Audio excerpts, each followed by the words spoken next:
kita membahas bisnis nih di malam hari ini. Saya mau nanya juga nih teman-teman, siapa yang di sini yang sedang membangun bisnis atau mau memulai bisnisnya? Coba. Kalau boleh tahu, komen dengan model bisnisnya itu apa, bergerak bidang apa, dan lain sebagainya ya.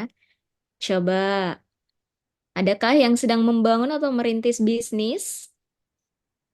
Ini akan sangat relate ya di malam hari ini karena mungkin nanti akan banyak selingan terkait dengan tektokan dengan teman-teman semuanya. Jadi jangan sungkan kalau misalnya ada pertanyaan, silahkan untuk mengikuti rules-nya. Nah, rules-nya teman-teman bisa angkat tangan di saat saya membuka sesi tanya jawab atau boleh dituliskan pertanyaannya di kolom chat ya, teman-teman. Jadi nanti akan saya bacakan ketika saya membuka sesi tanya jawabnya.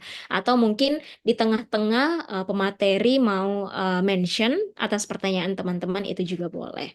Oke, karena mungkin banyak ya yang jawabnya mungkin kuliner atau di bidang IT dan lain sebagainya gitu. Jadi tolong disimak di webinar kali ini. Nah, sebelum kita memulai di webinarnya, mungkin kita akan perkenalan dulu. Perkenalan dengan Edunitas khususnya. Dan juga saya Delia Amanda, selama mungkin kurang lebih dari 1 jam ke depan, saya akan menemani teman-teman untuk belajar dan juga berjejaring, menambah ilmu dan juga menambah skill ya, lebih ke membuat ide bisnis menjadi kenyataan menggunakan bisnis model canvas dan design thinking. Nah, untuk perkenalan Edunitas, jika teman-teman belum tahu Edunitas itu apa dan juga program-programnya seperti apa, mari kita simak video berikut ini. Edunitas, being successful is easy. Edunitas merupakan platform digital yang menyediakan berbagai informasi seputar dunia pendidikan, khususnya perguruan tinggi, mulai dari info kuliah karyawan, kuliah online, beasiswa, hingga karir. Semuanya terhubung menjadi satu dalam satu website, yaitu edunitas.com. Di Edunitas, terdapat berbagai menu menarik yang sangat bermanfaat untuk memudahkan kamu mendapatkan informasi seputar dunia pendidikan dan karir. Menu Cari Kampus, menyajikan kampus-kampus terbaik di berbagai wilayah Indonesia. Mulai dari informasi biaya kuliah, diskon atau promo pendaftaran, informasi pendaftaran online, prospektus program studi dan karir lulusan, informasi beasiswa, dan masih banyak lagi. Menu lowongan kerja. Di sini, kamu akan mendapatkan informasi lengkap seputar dunia karir. Seperti lowongan pekerjaan, lowongan freelance, lowongan magang, info job fair, melamar pekerjaan, dan masih banyak lagi. Bukan itu saja, di menu lowongan kerja, kamu akan mendapatkan rekomendasi lowongan pekerjaan yang sesuai dengan pendidikan kamu. Menu agensi. Rekomendasikan temanmu, adikmu, kakakmu, serta saudaramu untuk daftar kuliah di edunitas.com. Dapatkan insentif atau penghasilan menarik dari kami. Menu promosi. Dapatkan berbagai promo atau diskon menarik dari berbagai merchandise. Tingkatkan transaksimu untuk mendapatkan promo atau diskon menarik seperti daftar kuliah, bayar kuliah, dan lain-lain. Menu info. Berita seputar dunia pendidikan dan karir tersaji di menu info. Dan masih banyak lagi menu menarik lainnya yang bisa kamu dapatkan di edunitas.com. Ayo, segera bergabung dan kunjungi website edunitas.com.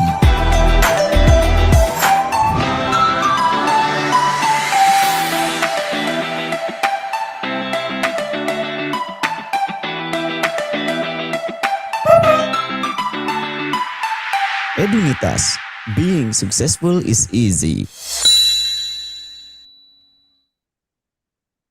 Iya, itu tadi ya pengenalan tentang Edunitas. Sebelumnya saya maaf ya banyak nanya-nanya dulu nih ke teman-teman semuanya. Ada yang pertama kali ikut Edunitas Expert Class kah di sini? Kalau ada coba ditulis di kolom komentar.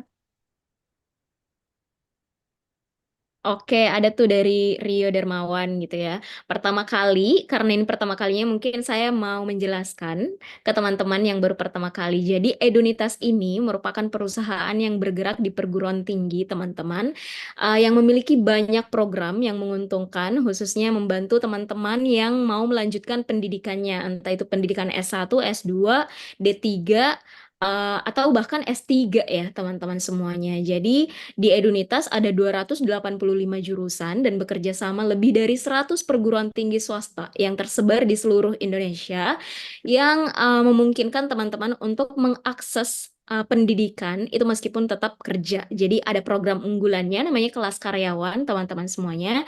Jadi kalau misalnya suatu hari nanti teman-teman mau meningkatkan pendidikannya, itu jangan terlupa dengan Edunitas. Banyak keunggulan, banyak benefit yang akan didapatkan. Salah satunya fleksibilitas waktu dan juga harga yang terjangkau serta biaya yang bisa dicicil per bulan tanpa bunga gitu. Jadi yang membedakan kita dengan yang lain mungkin ada yang bisa dicicil atau yang lainnya, tapi ada bunganya kalau yang lain ya. Mungkin teman-teman bisa mengunjungi juga edunitas.com untuk informasi-informasi lebih lengkapnya dan juga kami tersedia di berbagai platform media sosial kalau teman-teman ingin mencari informasi terkait Edunitas dan jurusan-jurusan beserta kampus-kampus yang tersedia. Seperti itu ya, teman-teman. Oke, tidak akan membuang waktu lagi karena di tengah kita sudah hadir pemateri kita, sudah hadir Mas Rizky Aliandra Putra. Halo, Mas. Halo, halo Mbak Del. Apa kabar, Mas? Alhamdulillah sehat-sehat. Siap ya untuk berbagi pengetahuan mengenai bisnis menggunakan bisnis model Canvas dan design thinking ya, Mas ya. Iya, Oke, betul. Langsung aja mungkin tanpa basa-basi, time and screen is yours. Oke, sebelumnya saya memastikan dulu nih. Suaranya jelas ya? Jelas, Nah, tapi agak sedikit kecil ya, Mas. Jelas. oh, sebentar, sebentar. Mungkin karena agak jauh. Halo, tes, tes. Ya, Aman, oke, aman. oke, jelas. Mendingan ya? Iya, mendingan. Oke. Sebelumnya saya perkenalkan diri dulu ya. Terima kasih tadi Mbak Delia sudah memperkenalkan sedikit. Dan sesuai dengan topik hari ini, kita lebih ngebahas mengenai gimana sih caranya ide-ide bisnis yang selama ini kita pikirkan itu bisa jadi nyata, bisa kita jalanin ke depannya. Nah, di sini tuh sebenarnya ada dua ya yang bakal kita bahas ya. Yang pertama design thinking dan juga bisnis model kanvas. Nah, ini kayaknya kita nggak akan cukup waktu buat ngebahas bisnis model kanvas, makanya kita mungkin coba dulu kita ngebahas mengenai design thinking ya, karena ini mungkin materinya agak banyak gitu. Sebelumnya perkenalkan dulu, saya Rizky Ariandra Putra. Saat ini saya bekerja di perusahaan Gilan Group, itu juga yang menaungi Edunitas juga. Di sini saya ingin mempresentasikan terkait design thinking nih sebelumnya. Nah, saya mau mengucapkan terima kasih juga buat yang sudah hadir ya hari ini. Saya tadi lihat banyak banget, malah ada yang dari Batam tadi kan, dari mana-mana nih. Saya senang banget karena kalau seandainya yang datang tuh beragam, artinya diskusinya bisa luas nih, ide-idenya bisa makin beragam juga gitu. Tadi tadi udah tuh dari mana tuh? Terus kemudian tadi ditanya juga ternyata ada beberapa peserta yang udah punya ini nih, apa namanya, bisnis ya. Ada yang di kuliner, ada yang di travel, terus kemudian pokoknya di F&B, ada juga yang apa tadi cuci bersih apa tadi tuh? Sahabat Ada SIB di ya. Pembersih ya, cairan pembersih apa, ya, Mas? itu dia Iya. tadi. Sebelumnya saya pengen nanya dulu nih, ini rata-rata yang ikut di sini apakah sudah bekerja atau belum? Tinggal coba tulis di kolom komentar, udah kerja belum gitu. Silahkan, saya pengen tahu nih. Oh sudah. Ada yang belum, ada sudah bekerja. Oke, menarik, menarik. Ibu RT sip, sudah. Ini menarik nih. Belum Kak, habis kontrak, oke. Siap, influencer, wah mantap. Ya, ini bagus nih ya, maksudnya beragam, artinya materi yang kita gunakan saat ini sebenarnya bukan artinya cuma bisa digunakan untuk orang-orang yang pengen jadi entrepreneur atau istilahnya pengusaha ya, tapi juga kita sebagai pribadi gitu untuk menghadapi banyak hal ke depannya. Makanya namanya design thinking di sini. Thank you yang udah jawab ya. Sorry, rata-rata yang udah kerja di mana nih? Bagi yang udah kerja di perusahaan swasta kah, BUMN kah, atau jadi PNS? Panggilan Volker dong. PT Smart Tbk, swasta, swasta. Oke, swasta kah? Wah, banyak nih yang dari swasta nih. Oke, buruh pabrik swasta. Oke, oke. Oke, sip. Thank you atas jawabannya. BUMN Kak, Bank Mandiri. Waduh, mantap nih. Influencer di Bank Mandiri ya berarti ya, Mbak Suci ya. Oke, kita next dulu sebentar. Saya juga mau nanya nih, kira-kira teman-teman yang ikut kelas ini tahu nggak apa itu design thinking? Coba saya pengen jawaban liar aja, jawaban liar, nggak usah takut salah atau benar ya. Oke, belum. Ini aja, maksudnya kira-kira aja gitu. Kayak, oh design thinking apa? Berpikir desainer. Nah, boleh aja nggak apa-apa. Model pemikiran. Oh, ada yang kerja dari PMI. Oke. Terus apalagi? Aku tahu sih, tapi sedikit nggak apa-apa. Kasih tahu aja. Bebas. Nggak ada yang salah di sini. Belum. Pemikiran tentang model bisnis. Boleh. Sip. Angan-angan bisnis. Oke.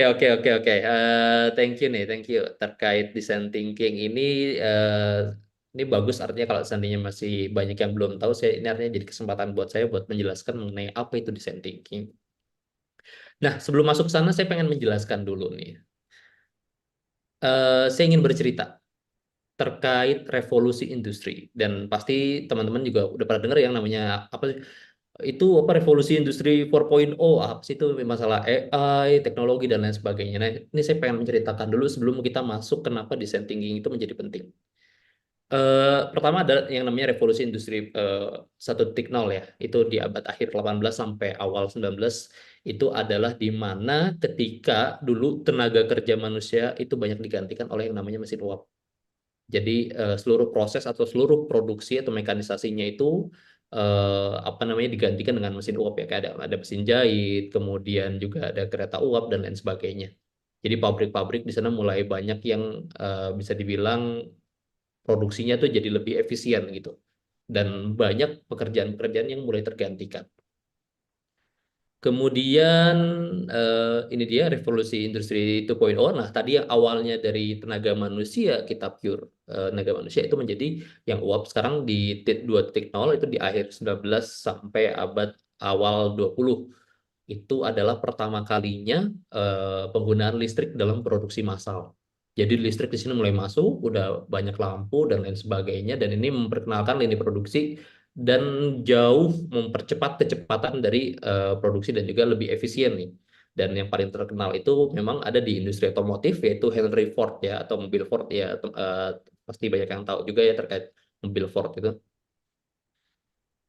Dan memang setelah di 2.0 ini kita mulai masuk setelah tahun 1970 ya sampai awal apa namanya awal abad 2000 awal abad 21 di sana mulai dikenalkan yang namanya komputer atau sudah ada otomasi nih di pabrik. Udah ada robot ya seperti kita tahu kalau saya bikin mobil kan itu kayak ada robotiknya ya. Jadi banyak orang yang benar-benar tergantikan nih posisinya karena robot.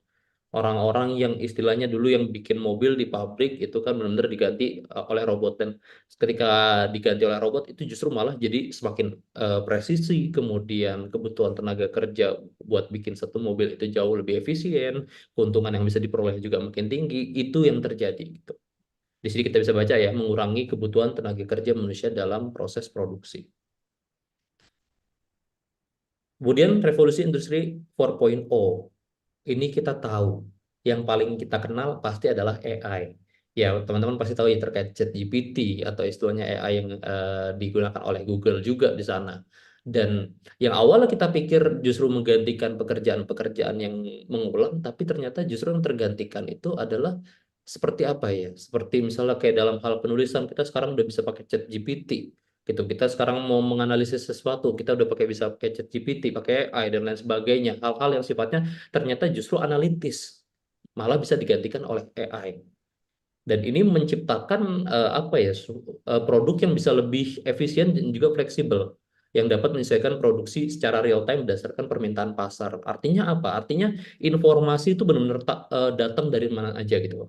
Kayak misalnya makanan yang terkenal gitu, oh lagi viral nih makanannya gitu, kita langsung bisa produksi, langsung kita jual karena ternyata pasarnya ada, pasarnya banyak yang pengen, tapi cepet juga berubah. Nah itu banyak sekali perubahan yang ini lagi viral terus akhirnya kita ngikut misalnya bisnis jualan makanan itu akhirnya nggak lama sampai 2 bulan ternyata udah turun gitu kan kayak Mixu misalnya Mixu di situ karena informasinya banyak akhirnya banyak orang yang datang terus lama kelamaan mulai turun dan lain sebagainya jadi semua tuh sangat fleksibel semua tuh permintaan pasarnya benar-benar cepat banget berubah gitu dan ini yang sekarang kita alami. Dan kita semua benar-benar mengalami banyaknya perubahan ya ketika setelah pandemi COVID ya kan dulu kita kira semua bakal apa sih namanya ya serba online ternyata enggak padahal semua banyak perusahaan udah menyiapkan kayak investnya ke arah hal-hal yang berbau online tapi ternyata semua balik lagi ke kebiasaan dulu. Kemudian era digitalisasi ya sekarang siapa sih yang nggak punya HP? Dan benar-benar semua perubahan sangat cepat gitu semua informasi sangat banyak yang bisa kita tangkap dan itu sangat disruptif ya itu sangat apa namanya terlalu banyak dan bisa mengganggu gitu terus era VUCA ini adalah di mana semua tidak stabil semua tidak pasti artinya apapun bisa berubah apapun juga nggak ada yang tetap. Kemudian apa bonus demografi ini juga nanti yang akan kita peroleh ya itu ada bonus demografi di tahun 2030 hingga 2045 itu adalah artinya tenaga kerja generasi milenial dan juga generasi Z itu lagi ada di puncak-puncaknya tuh atau paling banyak jumlah tenaga kerja produktif kita gitu. Itu titik di mana kemungkinan Indonesia katanya bakal pertumbuhan ekonominya bisa sangat pesat di sana. Artinya apa? Dari sini wah, banyak hal yang bisa kita bilang nggak nyaman ya, istilahnya terlalu banyak perubahan, terlalu banyak hal-hal yang tidak pasti. Oleh sebab itu, memang kita sangat penting di sini untuk mempelajari yang namanya design thinking gitu loh. Dan mengapa design thinking itu penting? Jadi, mengapa design thinking itu penting? Karena design thinking itu merupakan gabungan dari analytical thinking maupun juga creative thinking. Maksudnya apa? Artinya di sini adalah proses bagaimana cara kita berpikir sebagai desainer. Jadi kalau seandainya kita desainer itu kan orang yang mendesain itu kalau seandainya teman-teman punya teman yang desainer itu yang mereka lakukan ketika mau mendesain sesuatu adalah mereka selalu mencari referensi dulu. Mereka buka Pinterest, misalnya buka Google. Ini ada gambar ini, ada gambar ini, ada gambar ini. Mereka riset dulu gambarnya sebelum mereka buat. Akhirnya setelah udah di riset segala macam, baru mereka kumpulkan referensinya, baru mereka buat desainnya. Gitu. Setelah buat desainnya apa? Mereka riset lagi. Mereka riset lagi terus bikin desainnya lagi. Jadi desain untuk membuat satu proses desain itu atau bikin konten ya, ngebuat poster dan lain sebagainya itu sebenarnya berkali-kali itu risetnya. Gak cuma sekali. Pas bikin bagian ini riset dulu. Pas bikin bagian ini di riset lagi. Pas bikin bagian ini di riset lagi. Gitu terus diulang. Oleh sebab itu adalah apa namanya cara berpikir ala desainer lah ya dan itu yang bisa sangat kita terapkan dimanapun posisi kita dimanapun kita bekerja dan lain sebagainya ini data yang menunjukkan bahwa pada tahun 2028 nanti atau 5 tahun ke depan bahwa creative thinking dan juga analytical thinking ini akan menjadi penting ini akan menjadi skill inti bagi para pekerja ke depan gitu. Dan artinya apa? Artinya ini yang nanti akan kita butuhkan ke depannya. Ini sumbernya dari World Economic Forum ya, terkait Future of Job Survey dan ini untuk yang di Indonesia nih skill on the rise-nya nanti itu nomor satu kita bisa lihat sendiri artinya berpikir kreatif itu menjadi sesuatu keharusan sekarang. Artinya apa? Berpikir kreatif itu bukan artinya ada sesuatu ya udah kita saklek di situ aja gitu kita maunya itu terus udah nggak bisa karena tadi ada era VUCA tadi dimanapun artinya era dimana semua tuh bisa berubah gitu semua nggak stabil itu menjadi apa ya menjadi sesuatu yang bisa dibilang ketidaknyamanan dan mau tidak mau ya kita harus bisa nyaman dengan ketidaknyamanan itu sendiri gitu karena sekarang digital banyak yang berubah dulu toko ini ada sekarang udah makin turun tergantikan dengan yang baru kan gitu terus yang terjadi mau nggak mau kita juga harus terus-terusan belajar gitu. Kita harus bisa menganalisis apa apa yang menjadi apa namanya potensi ke depannya. Lalu, nah ini dia. Kita itu termasuk sebagai ranking ke-75 dari 132 negara sebagai negara yang paling inovatif. Dan ini kita berhasil naik peringkat. Ini sebenarnya tahun 2022 ya. Waktu itu di tahun 2021 kita peringkat 87, sekarang kita 75. Artinya naik terus nih. Ini bagus sekali. Dan yang harus kita ketahui bahwa pada tahun 2023 kita itu memiliki 2.483 startup tertinggi ke-6 di dunia atau nomor 1 di ASEAN. Dan prospeknya ke depan kita akan mendapatkan sekitar 130 US dolar ya untuk prospek ekonomi digital di Indonesia pada tahun 2025 nanti. Artinya apa? Ini menjadi sebuah peluang yang harus kita manfaatkan, dan expert class di sini menyediakan kita untuk bisa berkembang nih secara skill, secara pemikiran, dan ini menjadi kesempatan untuk kita harus terus-terusan belajar gitu bagaimana caranya kita bisa menghadapi tantangan di masa depan. Dan kemudian kita peringkat 34 dari 64 negara terkait negara yang paling kompetitif berdasarkan laporan dari World Competitiveness Ranking, dan ini berhasil mengguli Jepang yang ranking 35. Artinya kita terus bersaing nih saat ini nih. Oke, next. Nah, ini dia. Apa sih ini? Laut biru, laut merah. Ini adalah gambaran dari sebuah industri atau sebuah bisnis. Artinya, kita harus mulai memilih nih bagi teman-teman yang mungkin ingin mendirikan bisnis.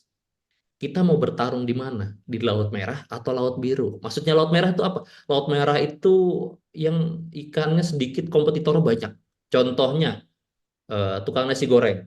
Ya kita bisa ngelihat lah semua nasi goreng dimanapun itu bisa gitu. Orang gampang buat apa namanya bikin nasi goreng dan lain sebagainya. Kita tinggal belajar di YouTube dan lain sebagainya. Artinya apa? Kompetitor banyak, yang masuk banyak, yang keluar juga banyak gitu. Artinya apa? Yang ya pasarnya saling rebutan gitu karena kompetitornya banyak, jadi harus rebutan. Sedangkan yang Blue Ocean ini apa? Blue Ocean ini artinya kita harus berinovasi nih. Kira-kira apa yang belum terjawab di pasar? Kira-kira bisnis apa nih yang belum ada dan menjadi kebutuhan banyak orang. Tapi banyak orang yang belum sadar gitu. Nah, itu yang harus digali. Nanti saya jelaskan apa contohnya. Nah, ini ya sedikit penjelasan. Tadi Blue Ocean Strategi atau Red Ocean. Red Ocean dulu. Ini mewakili pasar yang sudah mapan dan sangat kompetitif. Misalnya kayak tukang bakso, tukang cukur rambut. Itu kan banyak ya di mana-mana kita bisa temuin gitu. Terus persaingan berfokus pada harga, fitur, dan keunggulan operasional untuk mendapat keuntungan. Ya ini kan artinya apa? Ketika kita ingin membeli nasi goreng, mana yang kita pilih? Pasti yang murah sama yang enak. Makanya persaingannya di situ tuh, di harga sama di keunggulannya, sama atau fitur-fiturnya. Nyaman nggak di tempatnya? Produknya adalah nasi goreng, gitu kan. Mengakibatkan persaingan sengit dan keuntungan yang rendah. Nah itu dia, dan inovasi tidak revolusioner. Makanya jadinya apa ya? Kan kita nggak bisa tukang nasi goreng yang di gerobak misalnya pengen jual satu nasi goreng harganya 100.000. Oh langsung kalah sama kompetitor yang lain yang jualan cuma 20.000, 15.000, 25.000 gitu. Artinya persaingannya sengit. Mau nggak mau dia harus nurunin harga gitu agar bisa bersaing. Beda dengan Blue Ocean. Nah, Blue Ocean ini artinya kita memasuki pasar baru yang sebelumnya nggak ada nih. Dan kita berusaha menciptakan apa ya, value atau nilai yang unik dan belum ada saingannya. Dan persaingan ini menjadi tidak hanya menjadi fokus utama, tapi juga perusahaan menciptakan ruang pasarnya sendiri. Oke, saya kasih contoh. Contohnya adalah Gojek.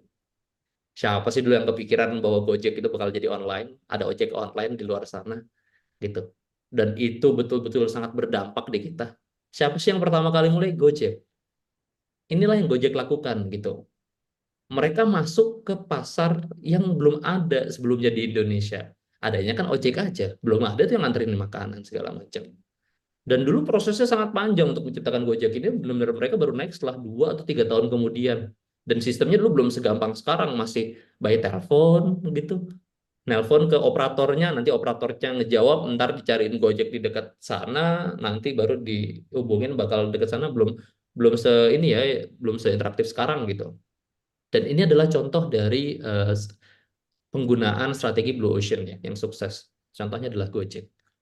biar gampang membayanginya. Nah, bagaimana terus kita biar bisa masuk ke pasar apa namanya, sorry, blue ocean tadi? Dengan cara melihat dari 4 aspek ini: valuable, rare, inimitable, atau organized dan organized. Di sini kita bisa melihat kelebihan dari nanti bisnis kita ini bakal ini nggak ya, bakal banyak peminatnya nggak ya. Kita tinggal melihat nih. Sebentar, misalnya kita ambil contoh lagi nasi goreng misalnya. Eh Nasi goreng kita yang kita jual ini valuable nggak? Enak nggak? Murah nggak? Enggak, ya otomatis rugi dong.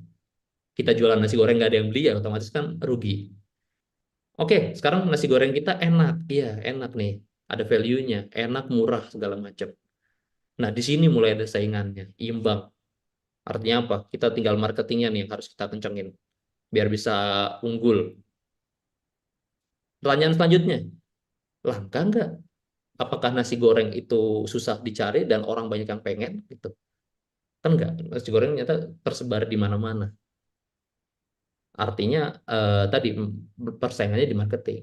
Kemudian kalau ternyata langka, oke, ternyata nasi gorengnya itu beraneka ragam. Ada nasi goreng kambing, kemudian ada nasi goreng ikan, dan lain sebagainya tuh. Langka nggak? Orang jarang ada yang nemu nih istilahnya. Oke, karena ada inovasi yang dilakukan di sana. Inovasinya terus-terusan dilakukan. Oke, nasi gorengnya ada kerupuk, kerupuknya misalnya warna apa, atau piringnya bisa terbang dan lain sebagainya, itu ada inovasinya. Misal seperti itu. Tapi artinya itu apakah itu kan membuat kita unggul? Iya, tapi cuman sementara. Artinya persaingan di sini adalah inovasinya. Karena apa? Karena tadi nasi gorengnya masih bisa ditiru gitu. Oh, nasi goreng kambing, saya juga bisa bikin nasi goreng kambing dengan enak gitu. Nasi goreng cumi, oh saya masih bisa bikin nasi goreng cumi. Artinya rare sih rare, tapi masih bisa ditiru gitu. Kemudian pertanyaannya inimitable, inimitable itu artinya apakah bisa ditiru atau enggak? Terus misalnya jawabannya adalah benar-benar nggak bisa ditiru gitu. Nah, kalau seandainya udah nggak bisa ditiru, itu artinya udah persaingan cost structure. Artinya apa ya? Kita coba ngebikin nasi gorengnya ini eh, punya toko besarnya gitu, bukan di gerobak lagi. Tapi ada tempat besarnya, ada tempatnya nyaman, terus habis itu Instagramable dan lain sebagainya gitu. Artinya ada biaya yang harus dikeluarkan untuk ngebuat ini menjadi beda. Dan orang kalau mau niru ya harus ngeluarin duit lebih besar, harus nyewa ruko, harus nyewa misalnya pekerja dan lain sebagainya gitu. Tapi masalahnya dengan seperti itu belum tentu itu bisa membuat kita unggul. Makanya sekarang yang pertanyaan selanjutnya, apakah terorganize atau enggak? Gitu. Nah, terorganisnya contohnya seperti apa? Misal kita ambil contoh Solaria deh. Itu kan nasi gorengnya enak ya. Tapi apakah kita bisa meniru Solaria? Bisa, tapi sampai sejauh mana? Solaria tuh cabangnya udah banyak. Dia benar-benar terorganize, benar-benar termanajemen dengan baik gitu. Bisa apa namanya yang dia jual bukan hanya nasi goreng, tapi banyak yang dia jual di sana. Dan bukan cuma di cabangnya bukan cuma satu doang tapi juga tersebar di mana-mana dan dan rasanya sama dan sama-sama enak, dan disitulah kenapa Solaria tuh menjadi salah satu yang istilahnya di kita, oh ini susah nih ditiru nih gitu, udah ada brandnya, udah ada ininya segala macam begitu. Kita next dulu. Nah, artinya apa? Nah, yang namanya proses berpikir ala desainer itu atau design thinking ini adalah pendekatannya terhadap manusia. Intinya gini deh, sebagus-bagusnya produk kita kalau seandainya nggak ada yang beli ya percuma kan. Artinya apa? Produk kita itu harus berdasarkan apa yang diinginkan oleh pembeli kita, bukan apa yang menurut kita bagus. Jadi artinya apa? Artinya produk bagus yang kita pikirkan tuh belum tentu menjawab kebutuhan masyarakat. Terus gimana cara menjawab kebutuhan masyarakat? Ya tanya. Mau nggak mau kita harus tahu nih apa yang menjadi kebutuhan orang-orang.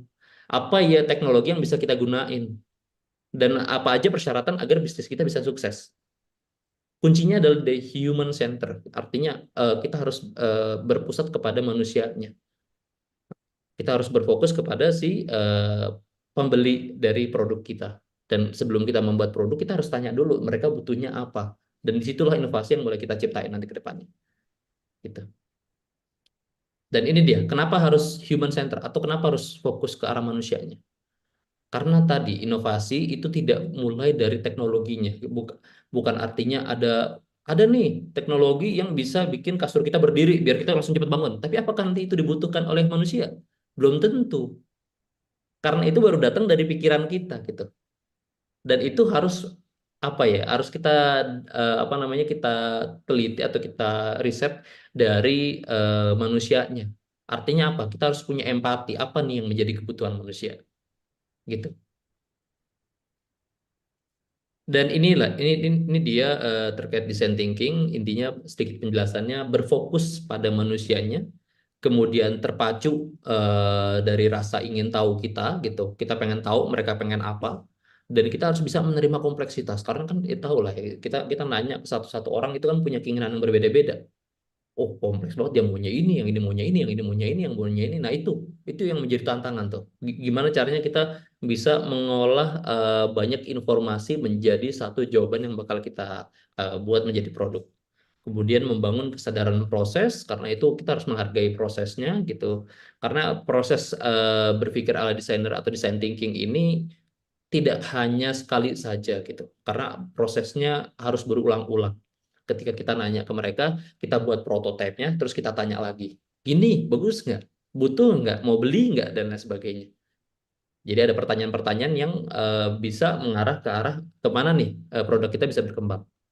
Terus kita bisa memvisualisasikan dan juga menunjukkan tadi ya hasil dari apa namanya prototipenya. Kemudian menciptakan ulang, bertumbuh dan berkembang. Artinya dari produk yang udah kita buat, ya kita tanya, oh kayaknya bagusnya gini-gini deh. Terus tanya ke 20 orang lainnya, 30 orang lainnya, ternyata juga jawabannya sama. Akhirnya kita kembangin lagi, kita kasih lagi prototipenya, dan kita coba terus sampai, oh ini yang dibutuhkan. Ini udah banyak banget minatnya, itu yang kita produksi. Kemudian adaptasi dalam berbagai kondisi, terus kolaborasi dan memikirkan tindakan. Oke, next. Nah, dari design thinking ada nama toolsnya, namanya Value Proposition Canvas. Ini untuk menjawab apa sih yang menjadi apa namanya kebutuhan masyarakat. Mereka ingin dapat apa sih? Apa sih yang menjadi keluhan mereka? Dan disinilah produk yang akan kita buat nantinya. Gitu. Nah, dari proses design thinking ini baru kita nanti masuk ke bisnis model canvas. Ini bakal panjang sih kalau bahas ini. Jadi saya kasih gambaran kecilnya dulu ya dari design thinkingnya. Nah, ini dia. Ini perjalanan yang akan kita peroleh ketika istilahnya kita dalam membangun bisnis. Gitu. Ketika kita istilahnya, misal kita mau bikin apa ya? Kita mau bikin makanan ya, istilahnya kita mau bikin makanan nasi goreng, ternyata makanan kita nggak ada yang suka. Ternyata makanan yang kita bikin benar-benar nggak ada yang suka, itu kan udah menjadi problem gitu. Kita nyoba, kita kasih ke orang, nggak ada yang suka. Nah, artinya apa? Kita harus berpikir secara lateral, bukan linear. Lateral tuh apa? Kita harus langsung datengin nih ke orangnya, bagusnya gimana, kita tanyain satu-satu. Nih, gue bikin nasi goreng nih, cobain dong, cobain dong, cobain dong, cobain dong, gitu. Ah, nggak enak, terlalu asin, ah, nggak enak, terlalu lembek, terlalu dan banyak kurang kerupuk, kurang ini segala macem. Nah, dari situ kan kita dapat banyak masukan nih, dan kita kelola ini gimana nih caranya biar bisa kita olah ya kan, dari tadi kita nyari pendapat dari orang-orang, kita buat solusinya begitu. Jadi habis itu kita buat solusinya. Nah, ini cara berpikir desainer. Jadi awalnya kita nyari dulu nih masalahnya. Habis itu udah kita ketemu masalahnya, baru identifikasi dengan cara apa? Diskusi dengan orang-orang di luar sana gitu kan. Karena kan ketika kita membuat produk, yang akan membeli produk kita adalah orang lain, bukan kita sendiri. Artinya apa? Kita harus tahu apa yang menjadi kebutuhan orang, apa yang menurut orang bagus, gitu. Habis itu mulai kita dapat sudut pandang baru, pilihan baru, gitu. Setelah di different baru kita ngebuat si produknya. Mana nih? Kita prioritasin mana nih yang banyak orang pengen. Kita pilih satu-satu, terus kita identifikasi mana nih. Kita perbaiki lagi, terus kita konsolidasi lagi, baru kita buat mengambil keputusan. Oke, ini produknya, gitu. Convergent. Ini ya. Jadi prosesnya adalah kita harus empati dulu. Benar-benar mau nggak mau ketika design thinking itu kita harus memiliki rasa empati terhadap apa yang menjadi kebutuhan di pasar. Karena kalau nggak gitu, susah. Kita menganggap bahwa pikiran kita itu terbaik gitu loh. Produk yang akan kita ciptakan itu adalah produk terbaik. Tanpa kita menanyakan ke orang lain. Apakah bisa? Belum tentu. Jawabannya belum tentu bisa, karena yang bisa cuma sedikit. Contohnya apa? Apple. CEO Apple yang namanya Steve Jobs itu dia pernah ngomong bahwa manusia nggak akan pernah tahu apa yang dia inginkan sampai kita sajiin produknya. Makanya kebanyakan produk Apple tuh benar-benar berasal dari si Steve Jobs gitu. Yang berhasil apakah banyak seperti itu? Tidak, dikit. Karena nggak semua orang bisa seperti itu. Artinya dengan keterbatasan kita, mau nggak mau memang kita harus datang ke pasar, istilahnya, menanyakan langsung apa yang menjadi keluhan mereka, apa yang ingin mereka dapatkan, apa yang ingin mereka peroleh dari produknya. Jadi mereka pasti punya pain atau istilahnya apa ya, kayak keluhan gitu, istilahnya kayak aduh aku sakit nih, itu kan jadi salah satu painnya ya, misalnya kayak jadi keluhan kita sakit, terus pengen apa, pengennya sembuh, artinya butuh apa, rumah sakit, simpelnya kan kayak gitu ya. Apakah pasar menginginkannya? Apakah kita bisa membuatnya dan bisakah mendatangkan pendapatan dari produk yang kita bikin? Nah, dari seluruh problem yang udah kita definisikan di sini, baru kita mulai berinovasi.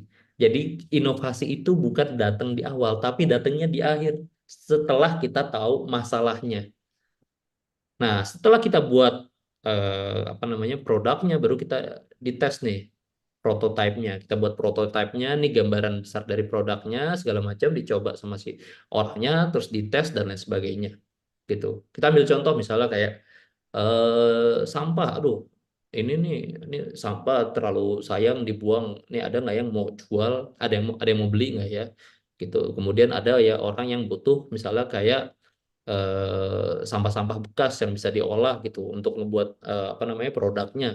Dan di situ kan sebenarnya udah ada masalah yang pengen kita hubungkan di sana. Kita menemukan masalah orang yang ingin biar sampahnya itu nggak terlalu apa ya, yang ngerusak lingkungan dan lain sebagainya, mendingan kayak dijual ke orang yang butuh. Terus sedangkan ada orang yang butuh biar bisa bikin produk dari sampah daur ulang. Nah, tinggal artinya apa masalahnya? Tidak ada yang mempertemukan mereka dan disitulah peluangnya gitu. Artinya kita udah ketemu masalahnya, baru kita membuat idenya, membuat prototipenya. Kita temuin si orang-orangnya ini yang punya masalah sama, kita samperin juga ke orang-orang yang butuh. Dan disitulah kita sebagai penghubung, itulah yang menjadi kayak Tokopedia gitu, bisa ngejual online dan lain sebagainya. Kemudian ini dia tahapan dari design thinking, yaitu yang pertama tadi ya, memahami dan juga empati, pelajari sebanyak mungkin tentang pelanggan atau audiens. Terus mengetahui masalahnya, selidiki segudang aspek permasalahan yang diberikan dan kembangkan kepribadian berdasarkan demografi dan juga sasarannya. Tadi ya kita nyari yang punya masalah serupa. Gitu. Dari situ kita mulai demografikan. Gitu. Terus baru kita mulai brainstorming nih untuk mencari solusinya. Itu adalah fase kita mencari ide. Misalnya kita dengan tim kita kayak, ini bagusnya diapain ya dari masalah ini, mendingan kita kembangin jadi apa ya? Iya deh, boleh deh. Misalnya kita kembangin solusinya A, B, C, D. Oke, kita buat prototipenya nih. Ada 4 prototipe kita coba ke pasar. Gitu kita datangin ke orang yang sebelumnya kita tanyain. Gitu. Kalau gini gimana? Kasih pendapat dong. Kalau gini gimana? Kalau gini gimana? Kita kumpulin seluruh pendapat lagi, ya kan? Itu artinya kita empati lagi, tahu lagi masalahnya, ngulang lagi ke sini, memahami, terus habis itu mengetahui masalah, terus solusi, brainstorming, terus membuat prototipenya, habis terus menguji, habis diuji, diulang lagi. Sampai apa? Sampai menurut kita itu betul-betul sudah menjawab permasalahan. Artinya bukan diulang-ulang terus ya, mungkin bisa 3, 4, 5 kali lah ya. Karena untuk menjual apa namanya, menjual produk yang diinginkan pelanggan, mau nggak mau kita harus nanya terus, kita harus riset terus, kita harus punya rasa empati apa yang mereka butuhkan gitu. Dan kita harus diuji, uji, uji. Oke, udah, ini udah fix nih.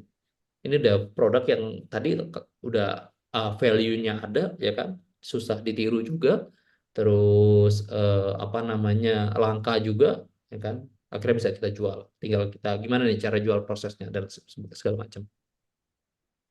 Artinya apa?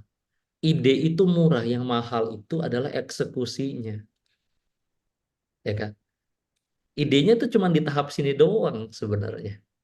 Eksekusinya tuh di sini nih, ngebuat prototype, terus diuji lagi solusinya, terus balik lagi ke sini, kasih ide, mulai lagi, gitu terus.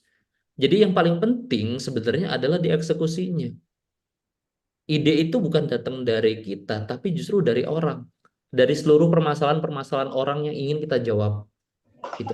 Oh, ini akhirnya dapat ide nih dari seluruh permasalahan. Nah, biar gampang memvisualisasikannya, ini mungkin agak sulit ya. Mungkin bagi teman-teman yang sekarang di depannya mungkin ada kertas dan juga pulpen, saya pengen ngetes nih terkait memvisualisasikan.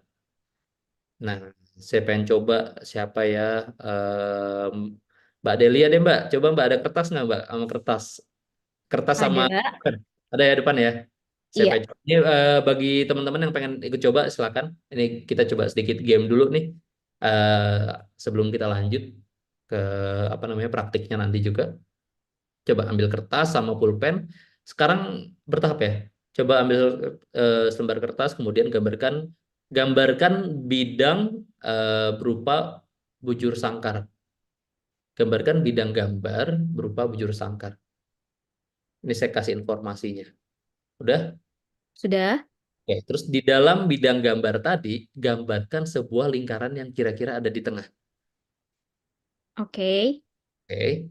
Kemudian pada bagian bawah lingkaran, coba gambarkan dua buah jajaran genjang kecil yang ditaruh sejajar. Jajar genjang kecil. Betul. Ada dua buah jajaran genjang kecil yang ditaruh sejajar Mm-mm. di bagian bawah lingkaran. Udah? Ya. Oke. Kemudian di tengah lingkaran, gambarkan bentuk air mata yang bagian lancipnya menghadap ke kiri atas.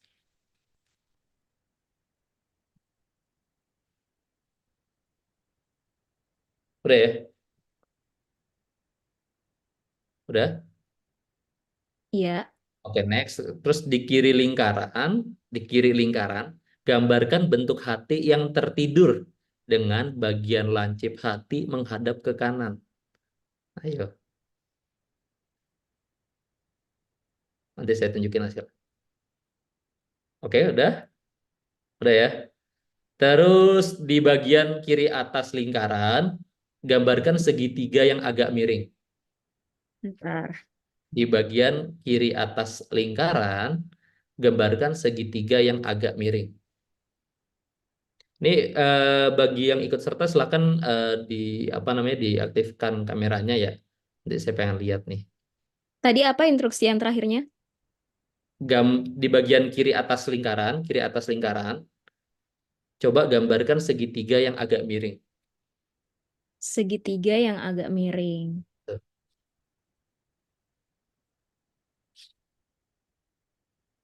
Oke.